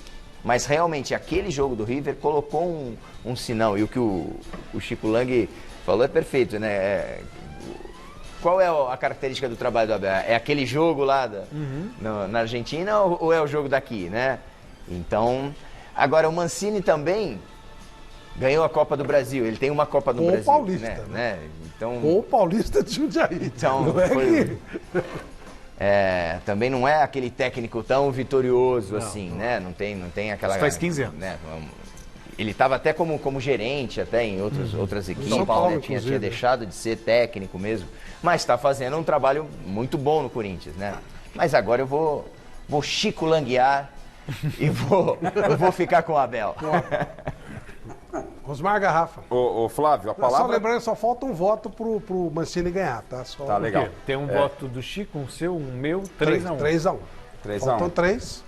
Tá. O Chico começou muito bem a votação dele, eu vou copiar a palavra do Chico. O Abel está sendo decodificado ainda. O Chico sabe, porque as coisas estão se caminhando, é recém-chegado. Ele pegou o time classificado na Libertadores, pegou umas carnes de pescoço aí também na fase de quartas e tal, depois na semifinal FUFA, passou, né? Nem ele às vezes sabe como passou, mas passou, tem os seus méritos, tá em 3 frentes no Palmeiras, mas o Mancini pegou o Corinthians brigando e flertando com o rebaixamento. O Corinthians sonha com pré-Libertadores, né? Então não tem. Nesse momento, para dirigir todos aqueles caras que eu escolhi, vem cá, Mancini, segura aí. Mancini. Já era. Eu sou... Então deu Mancini, já deu pai. Bom, o Inter ganhou de 4-2, é isso? Do Fortaleza? 1 ponto do São Paulo, tá. E a diferença de gols não tirou porque o São Paulo empatou, tá. Mas o São Paulo continuou com saldo de gols de vantagem, 1 ponto de vantagem. Miller? Flavito, eu acho o português um treinador normal. Estava morto lá na Grécia, conhecendo o Paternon. Então, ele não tem nada. Coloca o Mancini no Palmeiras para você ver. O Mancini muito melhor que ele. Guilherme? Eu acho que o Mancini está fazendo um belo trabalho, mas o Abel Ferreira mudou o Palmeiras, está na final da Copa do Brasil, da Libertadores, e está ainda com chances no Brasileiro, então eu vou de Abel. Tá. Então, empatou, né? Não. Como não? Empatou 6-6. Você foi de quem, Fábio? Como é que é? Você foi de quem? Abel Votei no Mancini. Ah, tá. No Mancini. 6-6. 6-6, pois é. Equilibrado. Corinthians e Palmeiras. Mas se botar o vocês banco... falaram que era um elenco muito melhor. Então põe o banco. Põe o banco aí pra você ver. O banco não joga. Como não joga? Nós estamos votando no time. Tem 5 Quer mais uma? agora. Quer mais uma? ganhando do Celso. Quer mais uma pra mostrar Ele como é? me deu no meio das pernas agora. Olha só. Põe o Lelê. Vocês Tomou querem no meio das pernas. Quer mais uma pra Canetinha. ver como vocês metem sorvete na testa? O português está brigando no Campeonato Brasileiro. O português está na final da Libertadores, na final da Copa do Brasil, ganhou o Mancini. Que salvou o time do Celso rebaixamento. deu um rolinho no senhor agora. Estamos falando do time, não do elenco. Não, gente, vocês estão metendo sorvete Você na acabou testa. de falar que era o elenco. Pô, todo mundo fala que é o elenco, mas não é o elenco que a gente está votando, é no time. O senhor O tomou senhor um rolinho. votou no Mancini. O senhor tá... Não, mas eu nunca falei essa história. O Mancini, por que eu votei no Mancini? Porque eu acho o time do Corinthians muito ruim. Sim. Então, por isso que eu votei no Mancini. Porque o Palmeiras, teoricamente, deveria Quantos ter... jogadores do Corinthians? Não vamos lembrar quantos votos você deu pro Corinthians desse time tão ruim. Quantos votos? 5? Poucos. Quase metade você votou. No time que o senhor acha tão ruim, você deu quase 5 votos. Claro, Vamos lá, vamos resgatar os votos do Porque o Mancini tirou mais e o outro não é tão melhor assim como vocês falam. Só isso. Mas é claro, uma coisa é o time de 1 a 11. Outra coisa é o elenco. Aí o Abel Ferreira olha lá no banco. Ele tem o William, artilheiro do time, o Lucas Lima, uma pergunta que se faz necessária. E eu faço ao meu amigo Matheus, o mais palmeirense de todos aqui. Sim. Se o elenco do Palmeiras é tão bom, por que jogam os meninos da base? Mas eles fazem Normalmente, quando o Miller apareceu com aquele time maravilhoso, time ruim, aí botaram os moleques, time ruim. O time do Palmeiras, teoricamente, é voar. Vê se os meninos da base jogam no Flamengo. Não jogam. Não. Então, é tão bom assim, jogam os meninos? Aí, mérito então do Luxemburgo, que botou esses meninos para jogar no Campeonato Paulista e Também eles realmente têm uma qualidade diferente. Também porque não viu nada mais. Ele ia querer ganhar. Falou, com isso aqui não vai dar para jogar com o outro. Mas então vamos, desculpa, Garrafa, vamos fazer um exercício aqui para esse 6-6 que deu. Se a gente colocasse nesse elenco, se pudessem jogar o Gomes, o Patrick de Paula, o Veron, Felipe Melo. Felipe Melo. se esses 4 jogadores estivessem nessa lista, e ainda tem o William Bigode correndo por fora, é que nesse jogo, para esse jogo contra o Corinthians, o possível time titular foi esse que é apresentado. Né? Então, mas se tivessem esses 4, o Veron, o Patrick de Paula, Felipe Melo e o Gomes, zagueiro, aí eu acho que a história... Aí dos 4, você pôs 2 meninos de novo. Sim, mas são meninos para jogar. É verdade. O maior elenco, não sei o quê, e joga... Mas os meninos fazem parte. Eu quero que vocês me expliquem isso. O Palmeiras tem um baita elenco. E joga o Sub-20. Você olha pro banco e ganha pro Sub-20. O baita elenco era o Sub-20, não isso aí. Mérito da diretoria. Neymar no Santos, moleque, então não podia contar. Neymar no Santos, moleque, não pode. Time e entra um moleque. Não, vamos partir do começo da história. Chega o Luxemburgo, entregaram pro Luxemburgo o melhor elenco do Brasil, o segundo melhor elenco. Como é que ele resolve o problema dele? Pegando 6, 7 meninos da base, inclusive o Wesley. Cadê o melhor elenco se joga a base? Eu queria entender isso. Lembrando o exemplo do Miller. Quando o time do São Paulo subiu, é porque o time era ruim. Eram os jogadores que estavam mudando, envelhecidos e tal. Não sei o que, pegou. O molecado subiu, não tem dinheiro. O Santos faz isso toda hora. O Palmeiras tem um elenco e joga 7 meninos da base. O Mancini olha pro banco e vê Everaldo. O português olha pro banco e vê o William Bigode. Lucas Lima. Você tudo bem. Sim, mas o Lucas Lima é um dos exemplos do que o Flávio está falando. Que seria o cara, mas a molecada rendeu ele. Eu só quero dizer o seguinte, tem muita gente jogando com nome. Tem muito nome, porque não... Hein, Miller, não é verdade isso? Flávio, com exceção do Flamengo, que para mim é o melhor time do Brasil e não vai ganhar o Campeonato Brasileiro, mas o Flamengo, para mim, disparado é o melhor time do Brasil, eu concordo com você. O Palmeiras tem um elenco qualificado, mas quem está resolvendo já há um bom tempo, desde o Paulista, é a equipe de base. E aí você começa a perguntar se realmente estão qualificados. E o Palmeiras não tem essa característica. Qualificado porque tem os meninos da base também. Não, gente, a base qualificou um time que tinha fama de bom e não era bom. Exatamente. Neste momento. O Palmeiras não tem por tradição botar a base. Não. Se o Palmeiras não tivesse a base, não tivesse preparado, e está colocando com mérito, todos merecendo o Palmeiras. E não tivesse o Luxemburgo lá atrás. Ele fez um trabalho de base bacana. Tem feito. Com o João Paulo, trabalho bacana. Sem valorizar no profissional. Só que nós estamos falando de profissional. Profissional é bom, não sei o quê. Para sorte do Palmeiras, aquele elenco super valorizado, que não é nada disso, claramente... O Luxemburgo teve onde buscar porque a base resolveu. Ou seja, se esse super qualificado não tivesse lá, não ia fazer diferença nenhuma, porque quem resolveu foi a base. Eu não consigo ver problema nisso. Mas foi por circunstância. O Palmeiras tinha, olha só para volante, Ramires, Felipe Melo, Bruno Henrique, o Zé Rafael...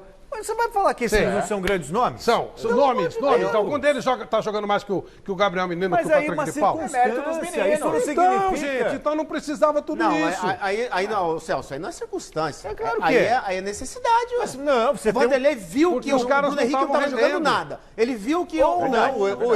Ou ele viu que os meninos estavam voando no treinamento. É uma outra história. Isso dá o espaço. Mas aí, se você visse, você não precisava ter o elenco tão qualificado, teórico, e a gente embarca nesse negócio. Flávio, mas isso é uma circunstância. Quando você contrata nomes, é porque você acredita no nome, na carreira, na história. Aí, de repente, começa o treinamento, surge um garoto, Patrick de Paula, Gabriel Menino, eles não surgiram, eles estão lá há 5, 6 anos. Mas eles uma coisa lá, é jogar base e outra coisa mas o Alexandre Matos parecia proibido trazer alguém da base. O negócio era contratar jogador,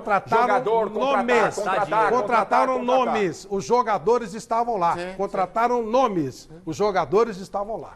Esse é o ponto. É isso que eu quero colocar. Sim. Mas aí eu também concordo. Bota um pouco na conta do Alexandre Matos, que tinha lá a referência do Alexandre Matos é trazer os caras. Mas ele foi contratado para isso também. E aí, então, quando você contrata o Alexandre Matos, você quer um cara que contrate muita gente. Mas em algum momento o Palmeiras precisava disso. Né? Quando o Palmeiras precisou disso na época do Paulo Nobre, porque os elencos do Palmeiras... Eu já sofri muito com o Palmeiras colocando o menino da base que eram horríveis. Desculpa, mas eu sofri, inclusive, em jogos de Libertadores com alguns garotos da base que realmente não tinham categoria para jogar no Palmeiras. Esses meninos vingaram. Eu acho que não foi de uma hora para outra também. O Palmeiras vem fazendo... Vinha ganhando tudo, vem ganhando tudo nas categorias de base. O Alexandre Matos não tinha oportunidade. Então, mas peraí, claro que o Palmeiras ia investir na base. Foi dito aqui pelo presidente. Ele falou, não, Palmeiras vai começar a trabalhar a base. E muita gente duvidou, até nós, porque, poxa, o Palmeiras sempre fala isso, não vai fazer, e fez e deu Mas a certo. circunstância, pra gente ficar falando da base agora, é totalmente diferente. Quem levantou essa bola, inclusive, foi o Chico Lang, eu vou me apropriar, viu, Chico? Santos está cheio de garotos, São Paulo é líder com pelo menos 7 garotos jogando, o Palmeiras está revelando por quê? Não temos público nos estádios. Então essa garotada está ganhando muito mais confiança para jogar. Para eles foi melhor, né? Não está sendo toda hora, erra um passe, tira e tal, e o cara não consegue jogar. Você acha que os caras que o Palmeiras trouxe como nomes, eles teriam vida tranquila? Sim. Se tivesse público? Sim, porque claro que não, eles iam ser vaiados mais ainda. O próprio Matheus falou que o Rony, que é um dos poucos que veio com o nome e está respondendo, não teria conseguido suportar. Fosse muito difícil. Eu concordo com a história da base, mas os nomes também, que os caras queriam matar o Lucas Lima, Zé Rafael, rede social. Imagina esse São Paulo cheio de garotos com torcida em campo. Trabalharia? Claro que sim. Não ia estar nem. Mas o São Paulo não tinha jogador. São Paulo não tinha alternativa. Era base ou nada. O Santos, que está cheio de garotos agora. O Santos, de novo, o Santos não tem dinheiro para acertar nada, gente. Não, Flávio. Mas aí o fato de você não ter público ajuda. Você falou uma coisa interessante e importante. Não é porque o presidente contrata um diretor, um executivo que seja, que é obrigado a contratar. Não tem nada a ver uma coisa com a outra. O executivo contratado, olha, eu preciso contratar 20 nomes que me passaram aqui. Você precisa contratar, tem que ver se tem dinheiro. Tem que montar o elenco. Exatamente, vou falar com o treinador, espera aí, não é assim. Agora, porque eu contrato o executivo, o cara tem que sair contratando, gastando dinheiro do clube, como foi o Alexandre Matos no começo. Contratou um monte de jogador e a maioria... que nem jogou. Exatamente, que nem passou pelo Palmeiras. Uma garrafa, Miller, quando o Palmeiras foi campeão em 2016... A grande contratação do Palmeiras para continuar era Alexandre Matos, que era visto como grande... Mas ele funcionou. Funcionou. O Palmeiras ganhou 2 títulos brasileiros com ele. Gente, nós não podemos. Quando o Palmeiras... O time do Palmeiras estava desacreditado. Vamos colocar a coisa como ela era. Desacreditado. Quando vem o Paulo Nobre, ele dá um choque forte de gestão, trazendo o cara... que era o Alexandre Matos, que era o cara que estava conseguindo jogador para o Cruzeiro e tal. Só que ele é um cara que compra. Ele não trabalha com base, ele compra. O Palmeiras trouxe, primeira coisa que o Palmeiras fez, Dudu. Lembra? Que aí o Palmeiras muda de patamar de novo. Vê a história do chapéu, não sei o quê. Aí ele começa a contratar um monte de jogadores importantes. E o Palmeiras, lembra que aquele Marcelo Moreno não queria jogar no Palmeiras. O Palmeiras o Borja, que ele foi lá buscar no hotel, lá na Então, aí o Alexandre Matos, ele faz esse bom trabalho. Só que chegou um momento, quando a base começou a funcionar, não precisava mais contratar. Porque aí a base... E eu espero que isso continue, porque o Palmeiras está trazendo muito... Hoje, o elenco do Palmeiras é meio assim, sabe? Eu não sei. Será que precisa desses nomes todos? Eu acho que não. Porque quem está segurando não é a base. Sim. E acho que eles vão encarar a final da Libertadores na boa. Sim. Vai ser uma final sub-20. Claro. A base do Santos com a base do Palmeiras. E o problema vai ser segurar esses meninos, né? Esse que é difícil. Mas no mínimo dá muita grana. O jogador famosão não dá o retorno financeiro. E aí com muita grana faz o quê? Contrato ou apoia mais a base, né? Ou apoia mais a base. Tem que continuar o trabalho. O Santos é insaciável. Nós vamos conversar com o executivo de futebol do Santos, o Felipe Ximenes, e vamos ver agora Santos e Botafogo, e vamos conversar com o Ximenes. O Santos também se prepara para a grande final da Libertadores. Vamos lá. De um lado, o finalista da Libertadores. Do outro, o lanterninha do Campeonato Brasileiro. Sinal de jogo fácil para o Santos na Vila Belmiro diante do Botafogo, né não? Parecia que sim, só parecia. Isso porque mesmo sem o Lucas Veríssimo, sem o Luan Pérez, sem o John, sem o substituto do John, o João Paulo, o Santos abriu o placar logo aos 3 minutos de jogo com esse golaço do Soteldo. Mini voleio para ele, 1-0 para o Peixão. Mas o que parecia fácil não foi tão fácil. Ainda na primeira etapa veio o empate do Bota, que não foi bonito nem nada, só que valeu do mesmo jeitinho. O zagueirão Laércio derrubou o Matheus Babi dentro da área, pênalti pro Fogão. O Pedro Raul correu pra bola e deixou tudo igual na Vila, 1-1.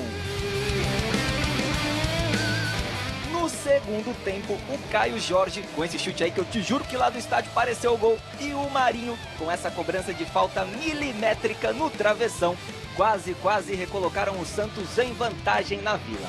O Bruno Marques, que entrou na vaga do Caio Jorge, também teve a chance dele. Milagre do goleiro Diego, de apenas 22 aninhos. Na segunda tentativa de cabeça do Bruno Marques, entretanto, não teve jeito. 2-1 Santos e fim de papo na Vila. Com a vitória desse final de semana sobre o Botafogo, o Santos chegou aos 45 pontos no Campeonato Brasileiro e agora está só a 3 do Palmeiras, a primeira equipe no chamado G6 da competição. E antes da finalíssima da Libertadores no próximo dia 30 contra o próprio Palmeiras, o Santos ainda faz mais 3 jogos pelo Campeonato Brasileiro, contra o Fortaleza, contra o Goiás e contra o Atlético Mineiro.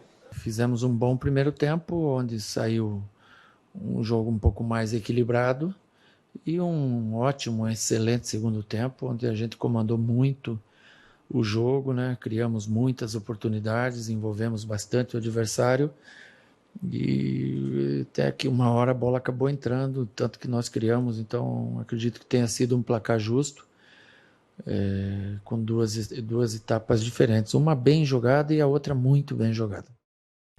E vamos falar agora sobre o insaciável Santos com o executivo de futebol, Felipe Ximenes. Ximenes, que prazer falar com você mais uma vez. Tenho muita admiração pelo seu trabalho. E esse time não tem limite não, é insaciável realmente. Boa noite, Ximenes. Boa noite, Flávio. Um grande prazer falar com você. Acho que o Matheus está aí também, né? O Chico. Eu não tô na minha tela, não estou com a visão de vocês todos, mas é um grande prazer estar com vocês e muito feliz por mais uma vitória hoje, né? Tá certo. O Felipe, a torcida do Santos tá bravíssima comigo porque eu falei que o Boca era favorito. E realmente, para mim, o Boca era. Só que o Santos pulverizou o Boca. Até vocês se surpreenderam, vocês já esperavam esse massacre do Santos aqui no meio de semana? Ô Flávio, na verdade, eu acho que a construção de uma equipe ao longo de um torneio como a Libertadores, ela se dá ao longo da própria competição, né? A gente teve um grupo na fase inicial que muitos julgavam um grupo fácil, mas o Defensa e Justiça, que estava no nosso grupo, hoje faz a finalíssima da Sul-Americana, né? A partir do momento que a gente foi para as oitavas de final, a gente fez 2 boas partidas contra a LDU, depois já contra o Grêmio, fizemos também 2 partidas muito boas. Eu acredito que o Boca entrou no jogo contra a gente com um leve favoritismo por todo o histórico, por toda a tradição do Boca em decisões contra brasileiros, mas a gente já vinha naquele momento já muito confiantes. Eu penso que o primeiro jogo na Argentina já demonstrou uma leve superioridade nossa no primeiro jogo, e eu acredito que o segundo jogo, sem dúvida nenhuma, não deixou dúvidas, né, que realmente tínhamos condições de passar para a grande final. Eu acho que cabe a você agora escolher a gente no jogo contra o Palmeiras, né? Com certeza a torcida vai ficar mais feliz, Fábio. Tá certo. Aí os caras do Palmeiras ficam bravos, mas faz parte. Mas ficam bravos do outro lado, né? Eu tô com esse débito, não tem jeito. Celso Cardoso.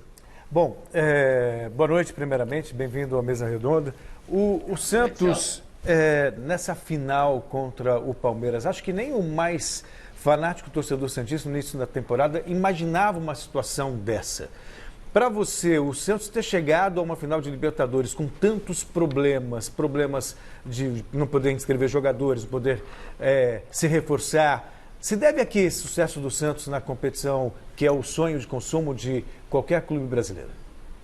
Puxa vida, Celso, é uma pergunta tão boa de responder, porque eu penso o seguinte: uma coisa ruim, ela é sempre ruim, mas a maneira como você reage a essa coisa ruim pode transformar isso em grande motivação para o elenco e transformar isso numa coisa muito positiva. Eu penso que, particularmente, o Cuca, com os problemas que tivemos de transfer ban, de não podermos inscrevermos jogadores, fez com que ele voltasse os olhos cada vez mais para os talentos que já tínhamos dentro do CT Rei Pelé. Isso gerou uma integração muito grande do elenco. A gente sente hoje, se vocês observarem as comemorações de gols do Santos, realmente é algo incrível, onde o banco joga muito com as pessoas que estão dentro do campo. Eu acho que isso foi um grande fator. E o fato de sermos aí o patinho feio, sermos realmente a equipe com menor porcentagem que as pessoas apostavam para chegar nessa grande final, serviu como um grande combustível para todos nós dentro do elenco, dentro do centro de treinamento. E eu acho que esse processo de blindagem dentro do CT fez com que os meninos pudessem ter a tranquilidade suficiente para poder alcançar esse grande resultado. Eu acho que aliado também a um grande ano que faz o Marinho. Eu acho que a gente tem hoje um miolo de zaga e uma primeira linha defensiva incrível, né? Comparar Lucas Veríssimo, Luan Pérez e Felipe Jonathan. Incrivelmente, a gente disputou a Libertadores com 3 goleiros, né? O João Paulo, o John e agora com o Vladimir, que voltou de uma lesão. Então, eu acho que o conjunto da obra, né? Não é só um fator que faz uma equipe chegar ao final da Libertadores. Eu estou realmente muito feliz de estar trabalhando no Santos nesse momento tão especial. Matheus Carriere. Felipe, prazer falar com você. Queria que você falasse um pouco mais sobre o Cuca. Né? O Cuca esteve no Palmeiras e, principalmente na segunda passagem agora recente pelo Palmeiras, falava-se muito que ele tinha problemas, que ele criava muito problema com a diretoria. Queria que você falasse da tua relação com o Cuca e do bom trabalho que ele vem fazendo aí. Ô, Matheus, eu sou seu fã desde a década de 90, hein? Faz tempo. Obrigado. Tem muito tempo, hein? O que acontece é o seguinte, Matheus, eu não tenho nada para falar do Cuca, porque ele foi um grande líder de todo esse processo nosso. Eu posso arriscar dizer que hoje eu sou um grande amigo dele, eu já o conhecia há muito tempo, mas não tinha tido a oportunidade de trabalhar com ele. Já era amigo de todos os membros da sua comissão, tanto o Cuquinha, o Omar Feitosa e o Eudes. E o Cuca, na minha opinião, ele é o treinador mais vencedor do século XXI do futebol brasileiro. Os resultados estão aí para poder mostrar. Está mais uma vez numa final de Libertadores, levou o time do Atlético Mineiro a uma conquista de Libertadores. E quem é mineiro como eu sabe que isso representa. Levou o Palmeiras a uma conquista de Campeonato Brasileiro.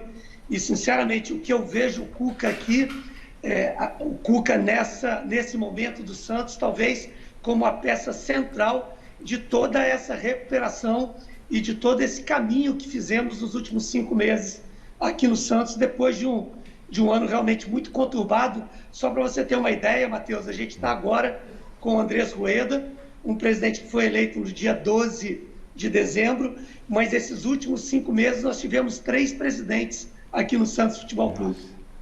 Realmente.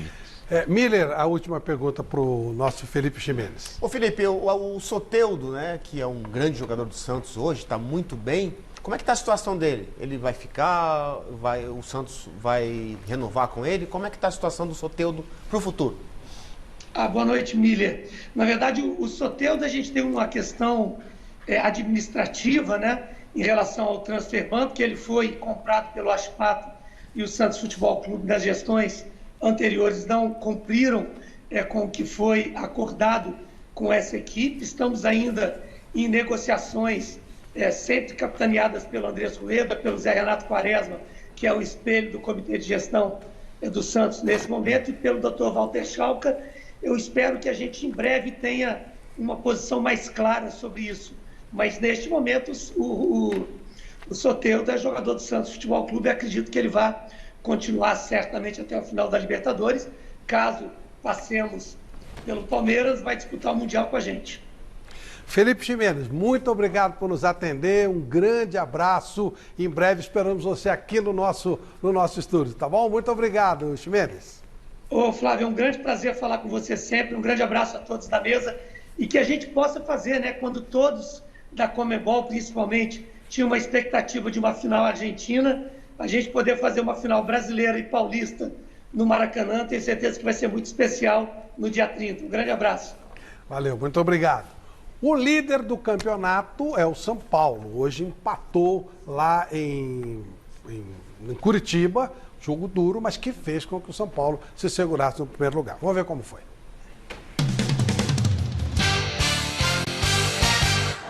Atlético Paranaense e São Paulo na Arena da Baixada. E olha, telespectador, telespectadora, o jogo foi ruim, viu? No primeiro tempo, só tivemos uma boa chance antes do gol. O Arboleda salvou o tricolor. Aos 38, Renato Kaiser abriu o placar. O atacante aproveitou o belo contra-ataque do Furacão e mandou para o fundo das redes, 1-0.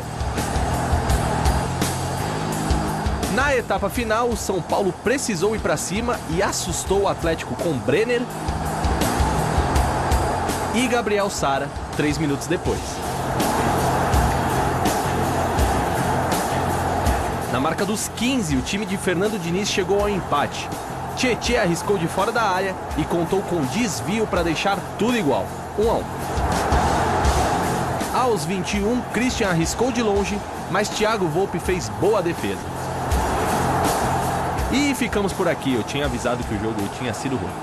Atlético 1, São Paulo sem vencer há 3 jogos no Brasileirão, também 1. Não é questão de comemorar, a gente tem que comemorar a vitória, mas a gente tem que considerar o Atlético vive o melhor momento deles dentro da competição.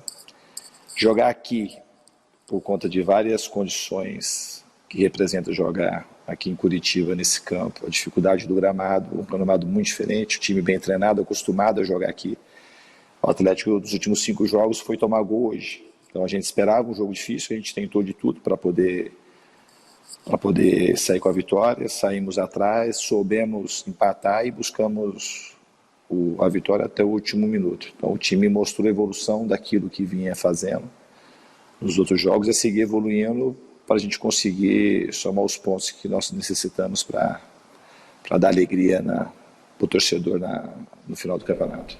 Ô Garrafa, você conhece Curitiba com poucos, né? Você é paranaense, aliás, o teu Londrina subiu, né, para a Série B, ótimo. Volta à Série B. E o Londrina e o Remo, né? Isso. Bacana, muito bom. E o Brusque de Santa Catarina. O Brusque já tinha subido, exatamente. Falta um agora. Ô, Garrafa, como um todo, melhorou realmente o time de São Paulo? E quarta-feira é uma decisão. Joga com o Internacional 1 ponto atrás do jogo no Morumbi. O São Paulo continua no spa, queimando toda a gordura que ele tinha acumulado, né? Está atingindo bem o objetivo. E agora vai para a diferença de 1 ponto contra o Inter no jogo da próxima quarta-feira. O Muricy falou naquela apresentação essa semana no gramado que o São Paulo tinha 9 decisões pela frente. E se o São Paulo for como foi hoje para essas decisões, o São Paulo vai acabar deixando do 2º ao 6º, realmente as equipes estão muito vivas e com possibilidades reais de assumir a liderança. O São Paulo tem que mostrar mais, Flávio, no meu entendimento, para ser campeão brasileiro. O São Paulo hoje podia estar comemorando já até que antecipadamente com a vantagem que tinha. Ele deixou do 2º ao 6º, Inter, Atlético, Grêmio, Flamengo e Palmeiras, todo mundo vivo no campeonato. Quarta-feira é uma grande decisão. Eu entendo que o São Paulo hoje, para dar uma resposta, tinha que ter cravado uma vitória. Ela não veio, a pressão aumenta. Mestre Alberto Helena Júnior, depois do resultado de hoje, como é que fica esse jogo de quarta-feira? Qual é a sua expectativa? Boa noite, mestre. Boa noite, cara. Flavinho, o negócio de São Paulo ficou duro, viu?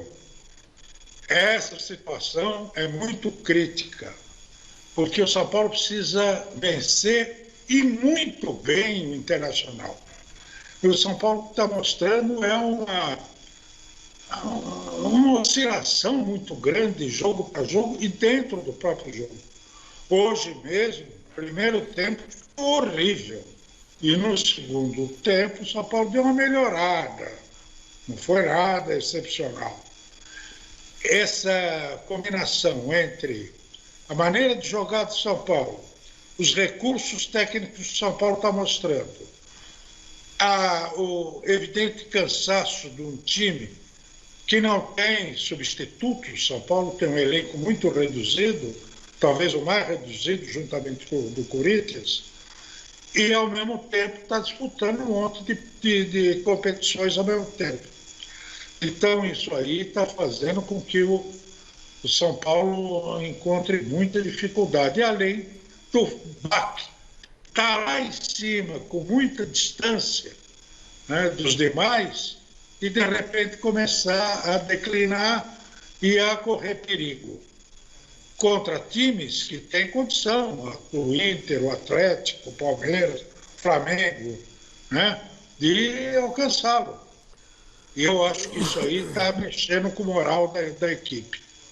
Vamos ver, uma vitória sobre o Internacional pode ser decisiva para as ambições de São Paulo nesse campeonato. em virtude do jogo Corinthians e Palmeiras de amanhã, que é um clássico, a gente se alongou um pouco mais, mas rapidamente, só palpite mesmo. São Paulo e Inter é, em tese, a decisão do campeonato neste momento. Outros podem entrar. O Atlético Mineiro, se vencer os dois jogos, fica 2. Claro. O Miller, São Paulo e Inter. Quem entra como favorito, tinha que alguém é favorito. O que me preocupa, e a torcida São Paulina, é a queda do São Paulo, né? Em termos de rendimento, né? São Paulo, e até tático, né? Você viu o gol contra o Atlético Paranaense? Uma coisa que o time do São Paulo faz constantemente, eu não gosto, é que quando ele ataca com os dois laterais, né? Ao mesmo tempo. Isso eu não concordo, até porque, se você vê a bola espirrou no pé do jogador do Atlético Paranaense, o Reinaldo estava lá já quase dentro do gol do Atlético Paranaense. Então, geralmente, quando acontece isso, o lateral ao contrário, ele fecha, se transforma num volante ou meia, né? Aí dá tempo dele recuperar. E não foi o que aconteceu. Quando ataca os dois laterais, o São Paulo tem dificuldade no contra-ataque. Então, acho que esta queda de rendimento, o Inter com certeza vai querer aproveitar dentro do Morumbi.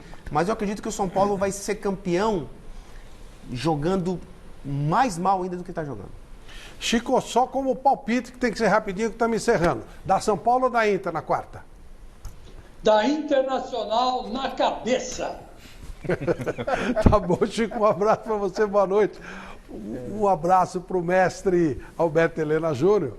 E palpite, só dá tempo de palpite. Celso, São Paulo? São Paulo. O Inter não me impressiona, não.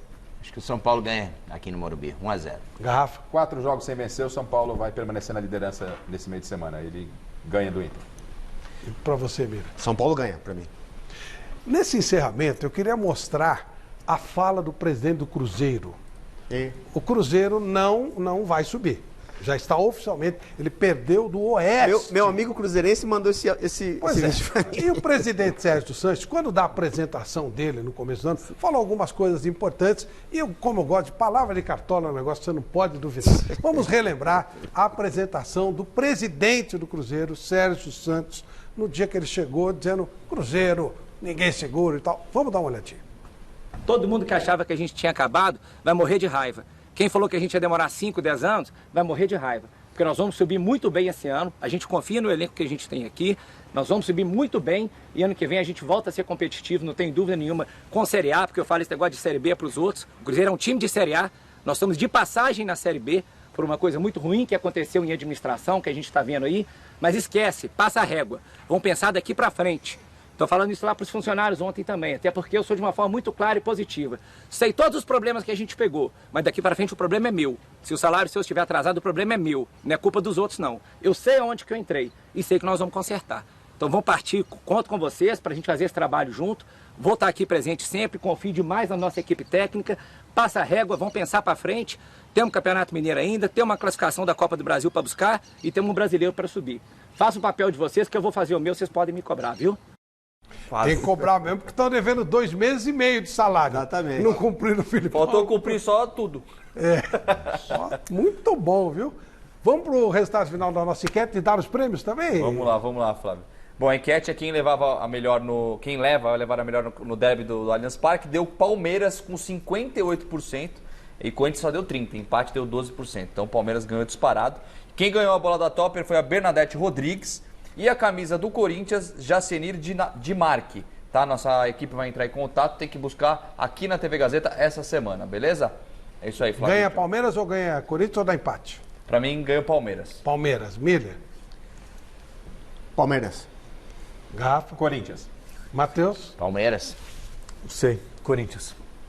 Eu vou de Corinthians também, então como é que ficou aqui? Você foi Palmeiras? Palmeiras. 2-3.